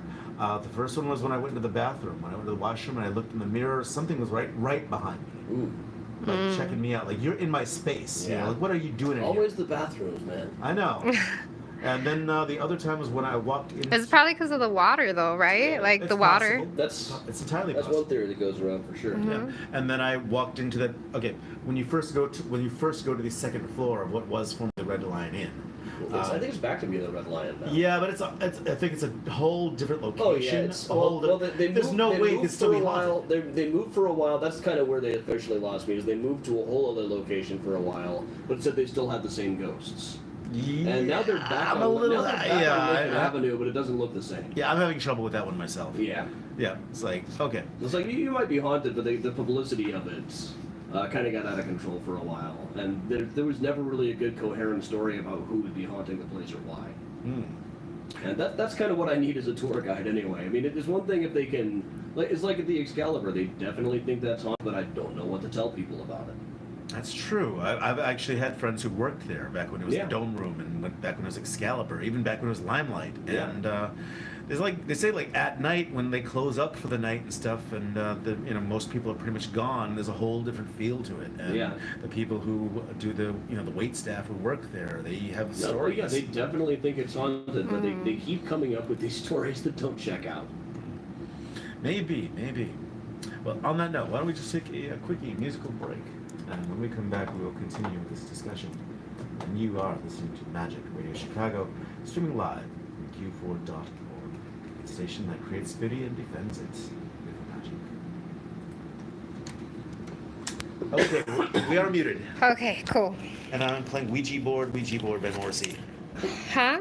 I'm playing Ouija board by Morrissey. Oh, nice. One of the few. Oh, it's cold in here. It's one of the few voices I can do really well while drinking. Jeez. Shit, it's cold. And luckily, we're not on the air. We're on YouTube, so we can say that. I know. Yeah, I can say shit and fuck and... All that stuff. Penis. Penis. He waited the whole time to say penis. Shit. Penis and shit. There you go. That's a start. We hold it in, you guys. We do a really good job of holding it in. It's hard. Now, when we come back, I'm just a little curious. Yeah. Are there any like ghost stories about that you know really well? Do you want to thrill the listeners with? I could probably come up with something. Okay. Yeah, I mean, most of the ones that. Yeah, they're asking for they ghost told 100 stories. times. Yeah. Cool. Yeah, Melly said I love ghost stories. Yeah, that's cool. Yeah. We're having a good time. It's all right. Yeah. Yeah, but yes, this is when I'm drinking really hard. I can do this singing voice Yeah. really well. Oh yeah. I was singing that to myself out loud last time, like recently, because I had a horrible job, and my boss is a criminal. And Oh, that's the one you were telling me about, oh right? yeah, if you can curse him, believe me, he hasn't coming. Anyway, and I like that song was making so much sense to me. I'd be riding around in the loop, and I'd just be like, frankly, Mr. Shankly, it pays my way and it corrodes my soul. I want to leave. You will not miss me. Aww. Wow, what'd I do? Oh, Spider. Aww. Do it again. Otra. Just kidding. We're playing Ouija board right now, Mm. which is, it's really like all of Morrissey's songs. It's really just about being lonely. Melly said, aw, DK. Yeah, I'm not really familiar with like the stories here in Chicago, but like my family's all from like the South, like, so my family's from Texas, so our bedtime stories were lots of ghost stories, and like it would be like my family's own experiences, just like, and like just stuff that would happen, and there's so many of them, like when we talk about Texas and Mexico, and it's crazy over there. My family is originally from Carthage, Mississippi. Ooh. Yeah, and I'm actually I'm half native, and the stories we'd hear down there would basically turn your hair white. Yeah. Yeah, it's not just ghosts of people we knew or people that wandered into the forest. There's also spirits and little animals and Different beings. little creatures, humans about this big. Yeah. Yeah. Yeah. And I caught duendes. They call them duendes. I caught a glimpse of them once. That was pretty weird. Yeah. See, that's pretty what I'm weird. saying. Like, it's like a different. But I feel like there's like a different like there's like an energy, like what do you call it? Oh, they appear and disappear like ninja. Another dimension, Yeah. almost like these creatures that come from almost like another dimension. It's crazy. There is a tribal story about the little people that live in the woods, and the way the story unfolds is that they'll steal children, and they give the child an offer. If the child, they'll give it a little bag of herbs and spices and medicine and whatnot, and a knife. If the child reaches for the knife, that child will never be seen again. Oh my gosh. Ever. But if it reaches for the medicine bag, they will teach it how to use the medicine bag and then send it back to its people as like a physician for the people. Right. I have a trouble with that story at all, because I've never once heard that story except like in a sociology kind of context. It sounds like it was written by a sociologist. It's like, sounds like somebody would be into the movie Billy Jack. It's like, oh yeah, it's for the native peoples. And the thing is, though, it's like native peoples don't talk like that. We don't talk with big nation-rocking revelations, like that make it sound like all grand. That's really more of something that people from a Western culture do, Natives speak more succinctly. Indigenous, yeah. They're very succinct about what they talk about, and quite frankly, and everything has meaning and symbolism. Sometimes it doesn't. Sometimes life just is what it is, and the little little people in the stories that I'm aware of, the little people that I had a slight encounter with, they were jerks. Okay? They were just these jerky little guys that go around stealing stuff from your property, sneaking in, you know. Sometimes they throw rocks at your window. Sometimes they just piss off your dog, you know, because your dog will be barking all night, you know. Right. And they won't, you know, I don't know. I don't think it's as deep or as heady as people make it out to be. I don't know. I think it is. I think it can be, but the one that sticks out to me is a legend on my tribe that they call Nagusa Chito, which means the black spirit. And the idea is it lives in the forests, and or not lives, it exists in the forests. And if you are like clinically depressed or drunk or suicidal, it comes for you and eats your soul. To me, that became very simplistic. As I got older and learned more about the occult and learned more about energy, what I realized is if this thing is purely black and you can only see its eyes, think about that. What does a black hole do? It goes inward. That's why it's black. All light doesn't escape it. But like, let's say if you're a light worker, you like try to exist by amplifying your radiance to make yourself more powerful and more healthy. I think it's the ghost of a suicide. Yeah. It's lonely. It's not there to eat your soul. You're already there. If you're clinically depressed that bad, You're already there, yeah. if you're so depressed that you wander into the forest in the middle of the night by yourself, you're already there. Right. I think it's looking for a like spirit. It's looking for someone to understand what it's going through, Right. or maybe even replace it. Right. Yeah. So who knows?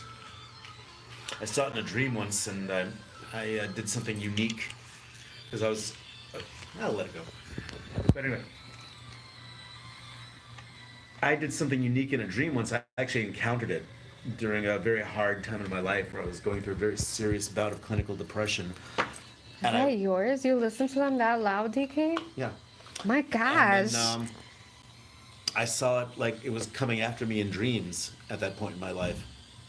And what I realized was it wasn't any stronger than I was. I can't kill it, but I can subdue it. I can trip it. I can push it. Right. You know, like another person, you know? So I learned that. And then when I had another encounter with it, that encounter was different because I was actually in a live somebody was walking me through a meditation. And it was one of those meditations where they control your breathing, and then you actually get like hallucinations. You get like kind of a quest. Visions, yeah. And my whole body was numb, but I was wide awake and I was breathing and I was following this person's instructions. And I walked in this vision. I actually was walking into the woods on the tribe by where my family lives in the woods.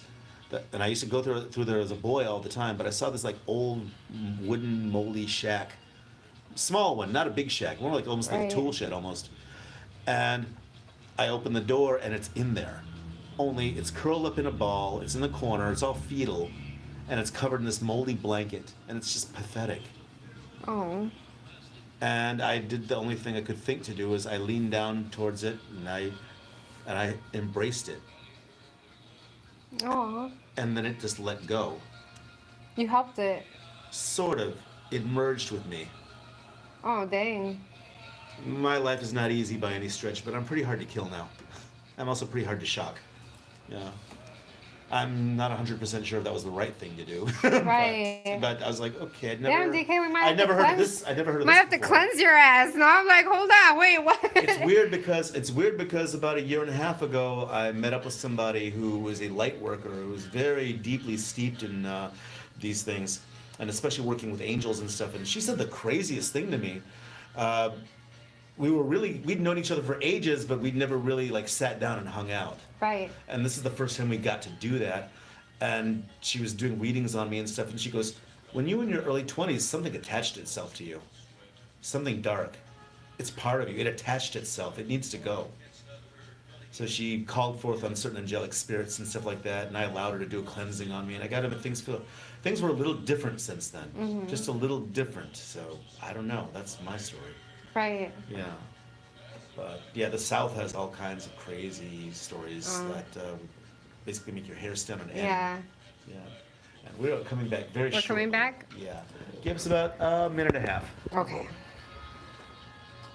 so you can bring us back and, I guess, field any questions they may have. Okay, cool. Hold on, you guys. I gotta get my headphones on. When we come back, where do you want to go? Adam? I'll tell you my H.H. Holmes ghost story. Cool. Yay! Oh, that I'll guy's play around audio. still? Oh, no, jeez. not him. I will call every freaking witch and light worker and ceremonial magician I know, and we will hit, and even ghost hunters, we'll hit that place. Like, goodbye, Holmes. See ya. That's not him. Oh. But I got an audio recording Oh. while I was down in the I basement. open at this. post I'm office. like trying to open it that with poor my. woman. Oh, one of those poor women. Little girl. Oh no. Poor thing. Yeah. All right. Okay, we are coming back very shortly. Like 30 seconds. Okay, I'm going to unmute us, and then I will signal us to come back. Okay. Okay, everybody, please be quiet for a moment. I'm unmuting us for the sake of. Hold on.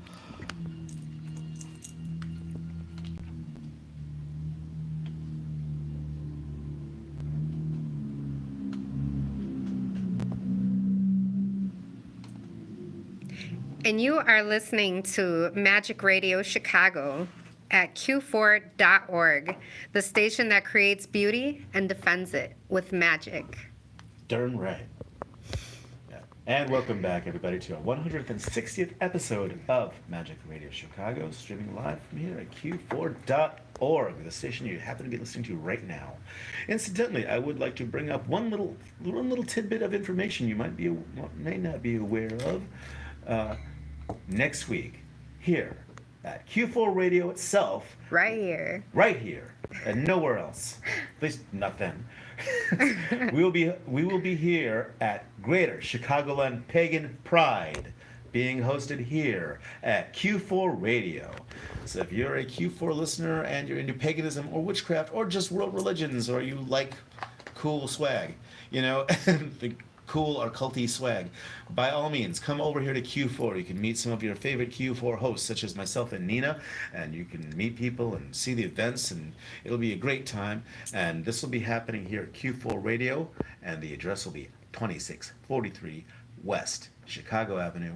Again, that's 2643 West Chicago Avenue.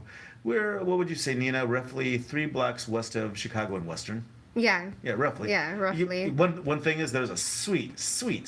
You always talk. You make me I have love to. that I gotta go restaurant. check them out now. You Oh, you always got to. talking about Oh, it's the them. best. Yes, there's a good, sweet taco restaurant right around the corner from Yoli's. So if you think you're getting lost, look for Yoli's, and you can't miss it. I highly recommend their burritos. And if you're not feeling it, you know what? They actually make a really good burger and fries for a damn good price. Well, if they make burgers, I'm sure they make tortas too, Oh, you right? know they do. Yeah. Oh, if they're making Absolutely they burgers, do. they're throwing tortas on there too. So, Pagan Pride will be here in exactly 1 week on September, what is this, 30th, I believe? 28th. 28th, you're right. Yep. September 28th. How could you forget? It's my birthday, DK. I didn't know what your birthday was. Yeah, we went through this like the last couple weeks. I'm so sorry. I feel awful. You should write it in your calendar. I should. If I kept a calendar, I would totally do it. Yeah. But anyway, and you get to come here and wish Nina happy birthday. Yes. So you can do that too, Yay! Yeah, and then you can see what's going on here with Pagan Pride and all the events they got going on and all the cool vendors, and you get to meet some of your favorite Q4 hosts, including myself and Nina, and you can have long conversations with us. Yeah. And we might even, just for the hell of it, be doing on-the-spot recordings, Maybe, That would be awesome. Maybe with our tablets, maybe with our cell phones. Who knows? We might even be able to use the podcast room, just Yeah. bring people in every now and then. That would be fun. I'd be Yeah. down to do that. I would I have to clear that with the station first. It's not impossible, but I just got to make sure no one else is using it. Right. Although we may have to do a rerun because the event will be happening. Yeah, during our air we kind slot. of have to walk around and make sure. Yeah. Well, it closes at 8, and our show's from 7 to 9, so that might butt in the way of our show. Right. But either way, we'll be here, so there's that. Right. Yeah. So come on by, everybody, and we'd be glad to meet you. All right. So. Anyway, we are back, and we are talking to Adam Sells, the host of Mysterious Chicago Tours. Ooh.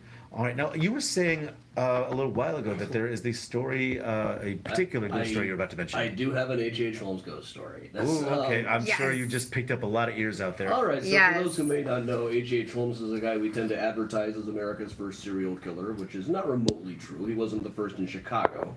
and may not even really fit the psychological profile of what we now call a serial killer. He was a swindler first and foremost, though he did kill about 9 people. He famously had a building down on 63rd Street that we now call the Murder Castle. This was a 3-story building that had a couple of hidden rooms in it. At least according to legend, it was full of everything you need to kill a person. Now, most of the stories about it are just tabloid and pulp stuff. Some of it invented by him from his later biography. Little bit, yeah, little bit. Well, the problem is we had a really incompetent new police chief who was in charge of investigating. They got 3 months before the guy had been a flower and feed dealer. Had no police experience, no training in forensics, nothing in legal. The new mayor just liked the cut of his jib, so he made him the chief of police. And walking around this building, he was like, "Oh, we found a rope. He must have been hanging people. We found a bench. Perhaps this was a dissection table." And their imaginations just kind of ran wild. And then he got paid for a confession, and then the other tabloid spun it. Then the story went underground for 50 years, and when it came back, had all these other things attached to it. But the number of people that I would estimate he killed in the place ranges from 0 to 5. A lot of victims we don't really know what happened with. People that we can reasonably assume that he killed. One of those was a little girl named Pearl Connor. Her father and mother had moved into the place a couple of years before. Her parents had split up. Her father was now off working in the Loop. Her mother was still in the place. One thing Holmes was fairly consistent on saying is that her mother, Julia, died during an abortion. He was fairly consistent across his various different confessions that he wrote at different times. Never really said what happened to Pearl, the daughter. Most likely, I think he probably killed her with cyanide. That was kind of his that seems to have been his go-to based on what things. He did like tube gas or poison. Mostly just chloroform and cyanide seem to have been his things. Yeah. The whole story is about him having a gas chamber are mostly nonsense. But Pearl probably would have been killed in the building when they did find some bones down in the basement that were quite likely the bones of Pearl Connor. So the building is long gone. It was there longer than people tend to think that it was. A lot of the books about Holmes say it burned down in 1895. There was a fire there in 1895. It didn't burn the whole building down. It was still there till like the late 1930s. But in the 30s, they tore it down to put up, make room for the new Englewood post office. Most of the building would have been in the grassy knoll next to where the post office is. There's about 4 feet of overlap. But a few years back, when I was there with the History Channel, I did get to go down into the basement of that post office. And there is a point where you climb up a hole in the wall. It leads to this tunnel that goes right into the footprint of where the building would have been. And really, I was just there as a researcher more than anything else, but I realized that at this moment, I am probably the envy of every single ghost hunter in the city. So Nice. I figured since I had a recorder running, for lack of a better idea, I'd start whispering the names of the people I thought were most likely to have been killed in that place. There was a girl named Emmeline Segrand. There was Julia Connor herself, and of course Pearl, the little girl, or possibly, who knows who we don't even know about who might have been in there. So while I was down there, I didn't hear anything. I just kind of sat there whispering until I felt silly about it. I had the whole place to myself at that time.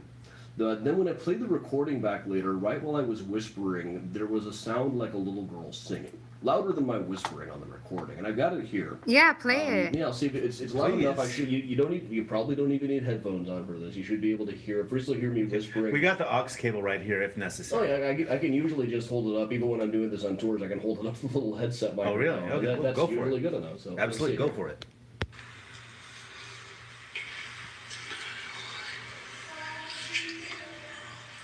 Oh yeah. You hear that? And you attest that there was nobody in the hallway. There was nobody there. It was just this little tunnel. That female You voice have to we kind of just crawl heard. through. Wow.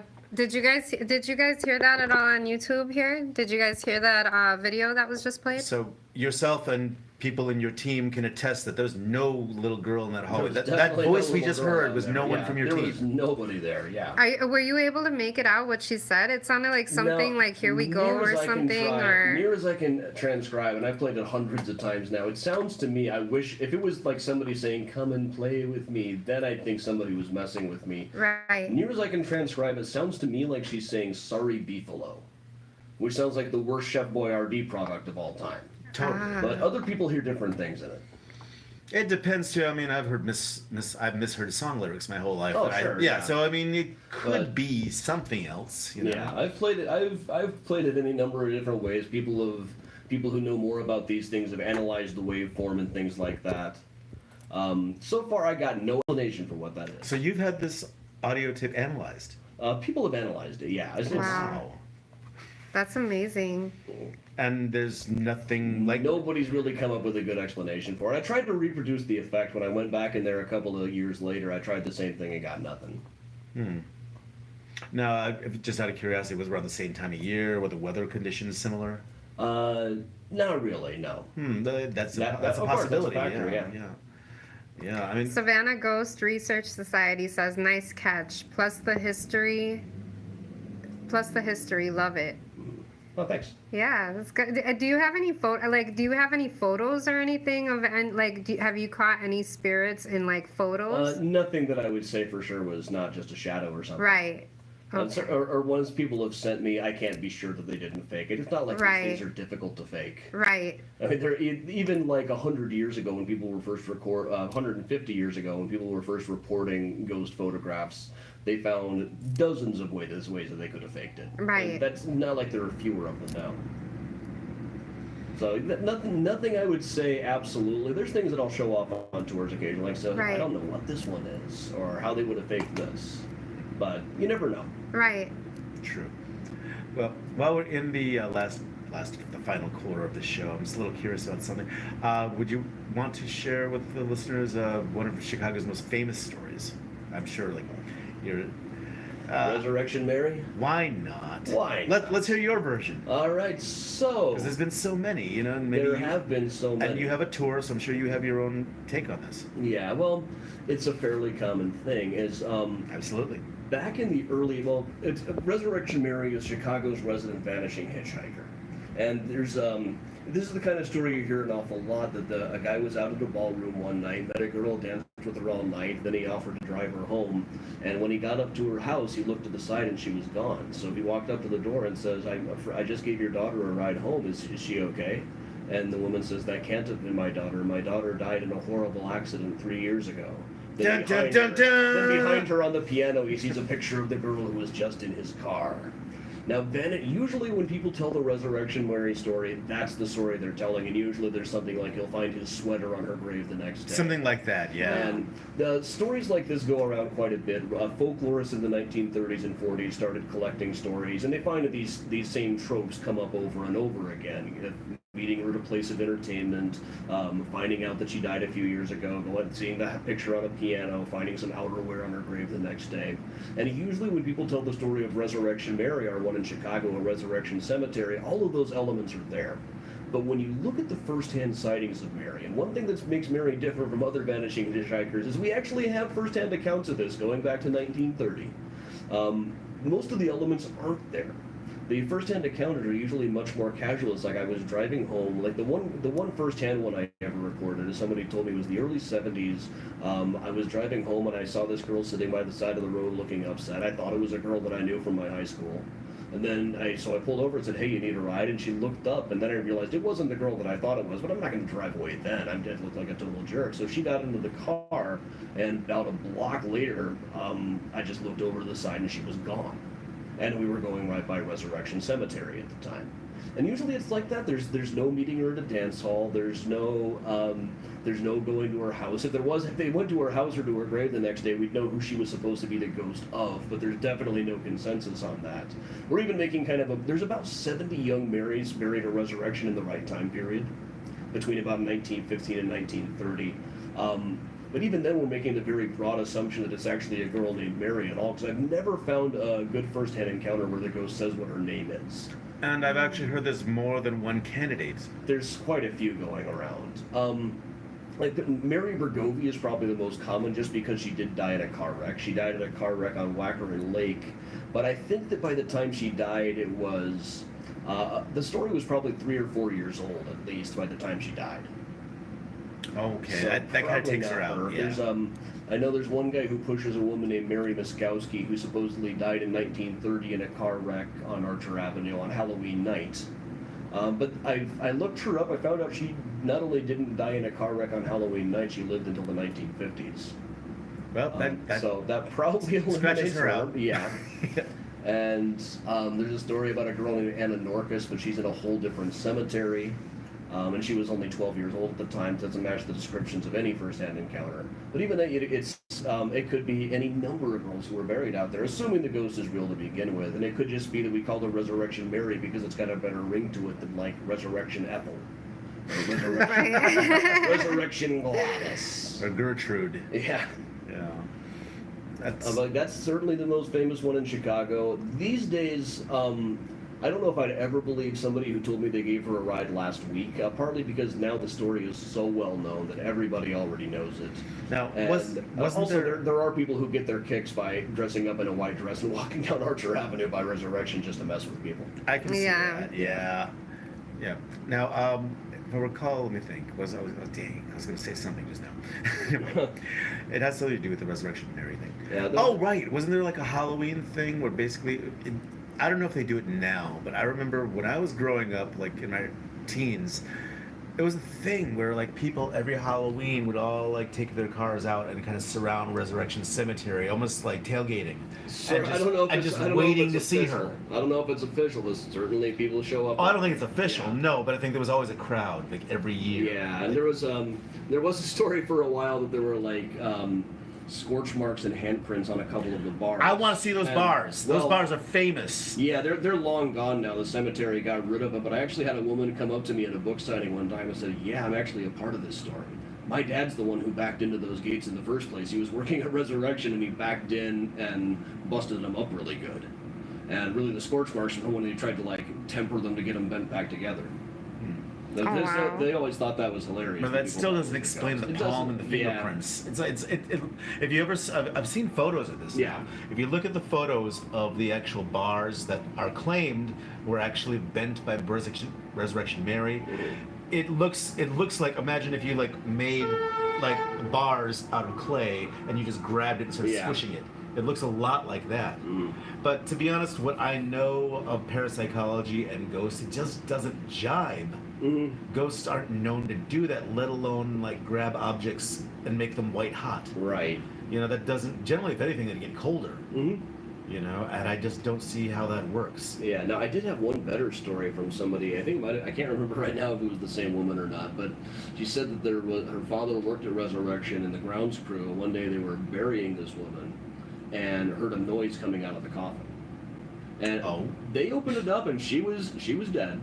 I mean, she wasn't, but One would hope. she was dead and definitely like embalmed and everything, but it looked like there were claw marks on the top of the coffin. How old do you think this? How old do you think this grave was? It was quite a while ago. That might, if it was over I wish I 100 had years. I don't think it was over 100 years. Yeah, if it was the noise is something different, but if the grave itself was at least within the last. No, well, it was a fresh burial at the time. Around It what was someone time? they were about to bury. Do you But know I don't what have year any- this I don't- might be? No, not off the top of my head. I Is might that- have it written down somewhere. That was a common thing a long time ago, before modern embalming. Oh yeah, before techniques. embalming, there was a Yeah. lot of story. People were constantly afraid of being buried alive. Yeah, a lot of old graves actually have little bells and stuff just in case. Yeah, there was a thing for a while. They were selling escape coffins and coffins with. There's nobody's ever been. I don't think they ever documented a case where somebody was saved from one of them.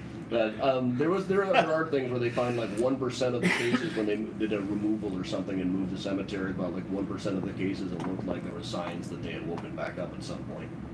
And even in Chicago, like the first real major burial ground in Chicago was somewhere on Wabash Street. And eyewitness accounts differ as to where it was, but in the early 1830s, there was a cholera breakout among the soldiers of Fort Dearborn. And a guy named Philo Carpenter was in charge of doing a lot of the burying. He was our first pharmacist. He's at Graceland now. And while he was about to bury all the dead, one of them started breathing again. Oh. So he Wow. had very narrowly missed getting buried alive. History does not record if he sat up and started going, "I'm not dead yet."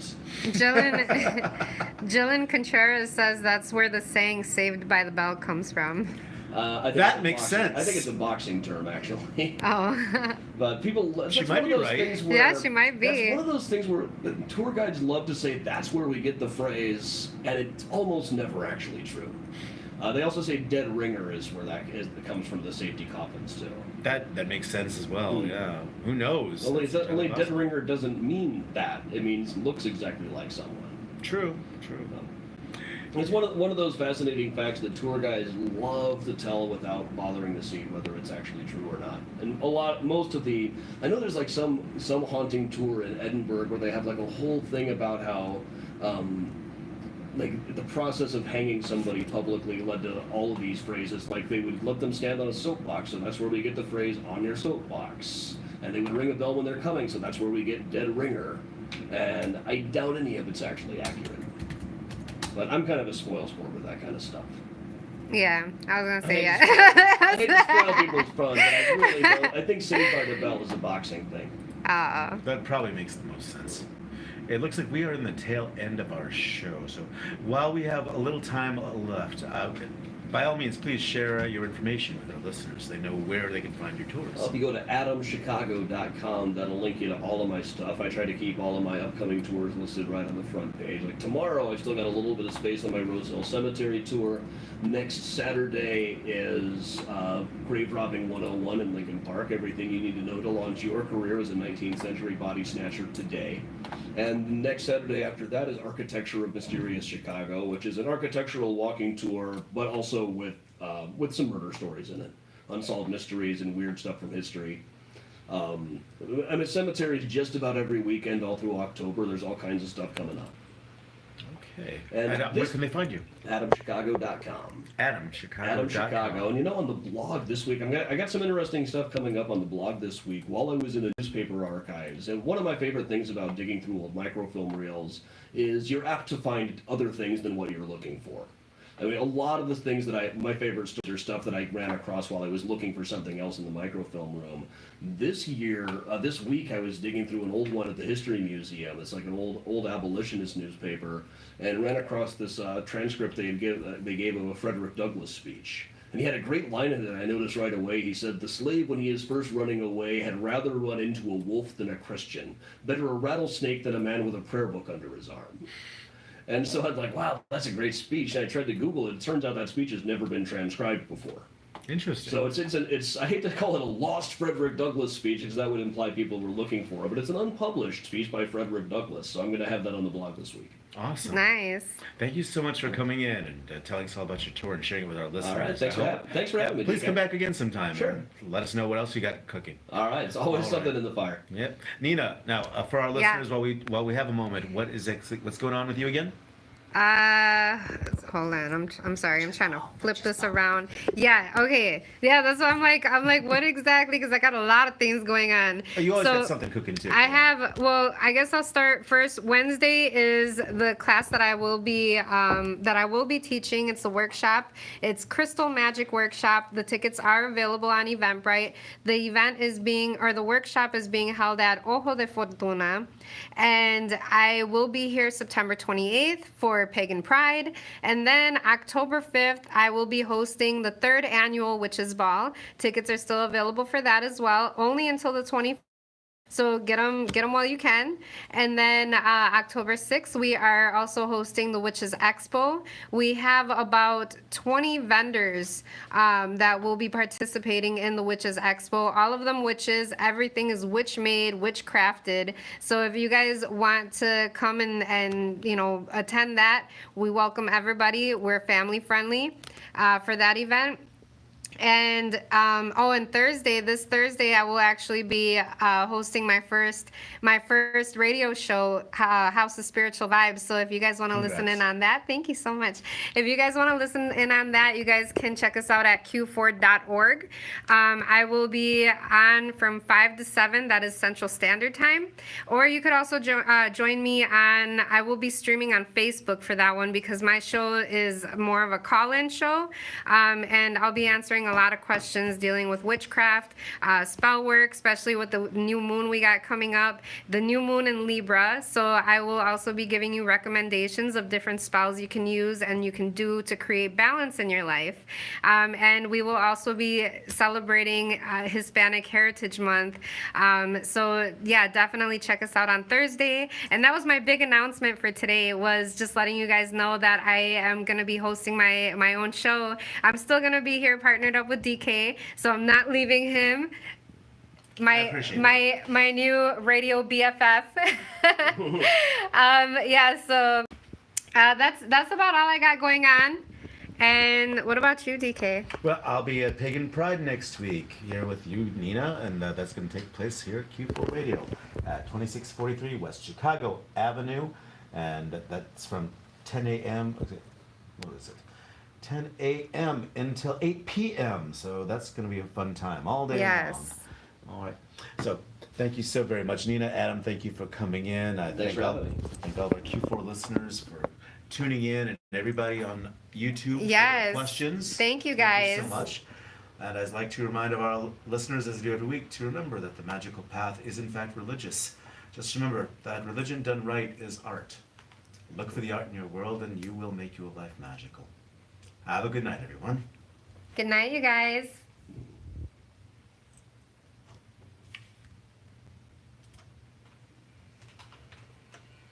Okay. Cool.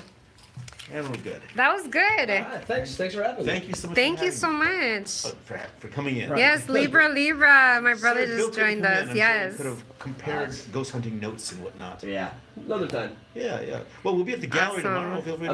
I might be. Okay, we you should be guys. there Well, about that 8 or was 9-ish.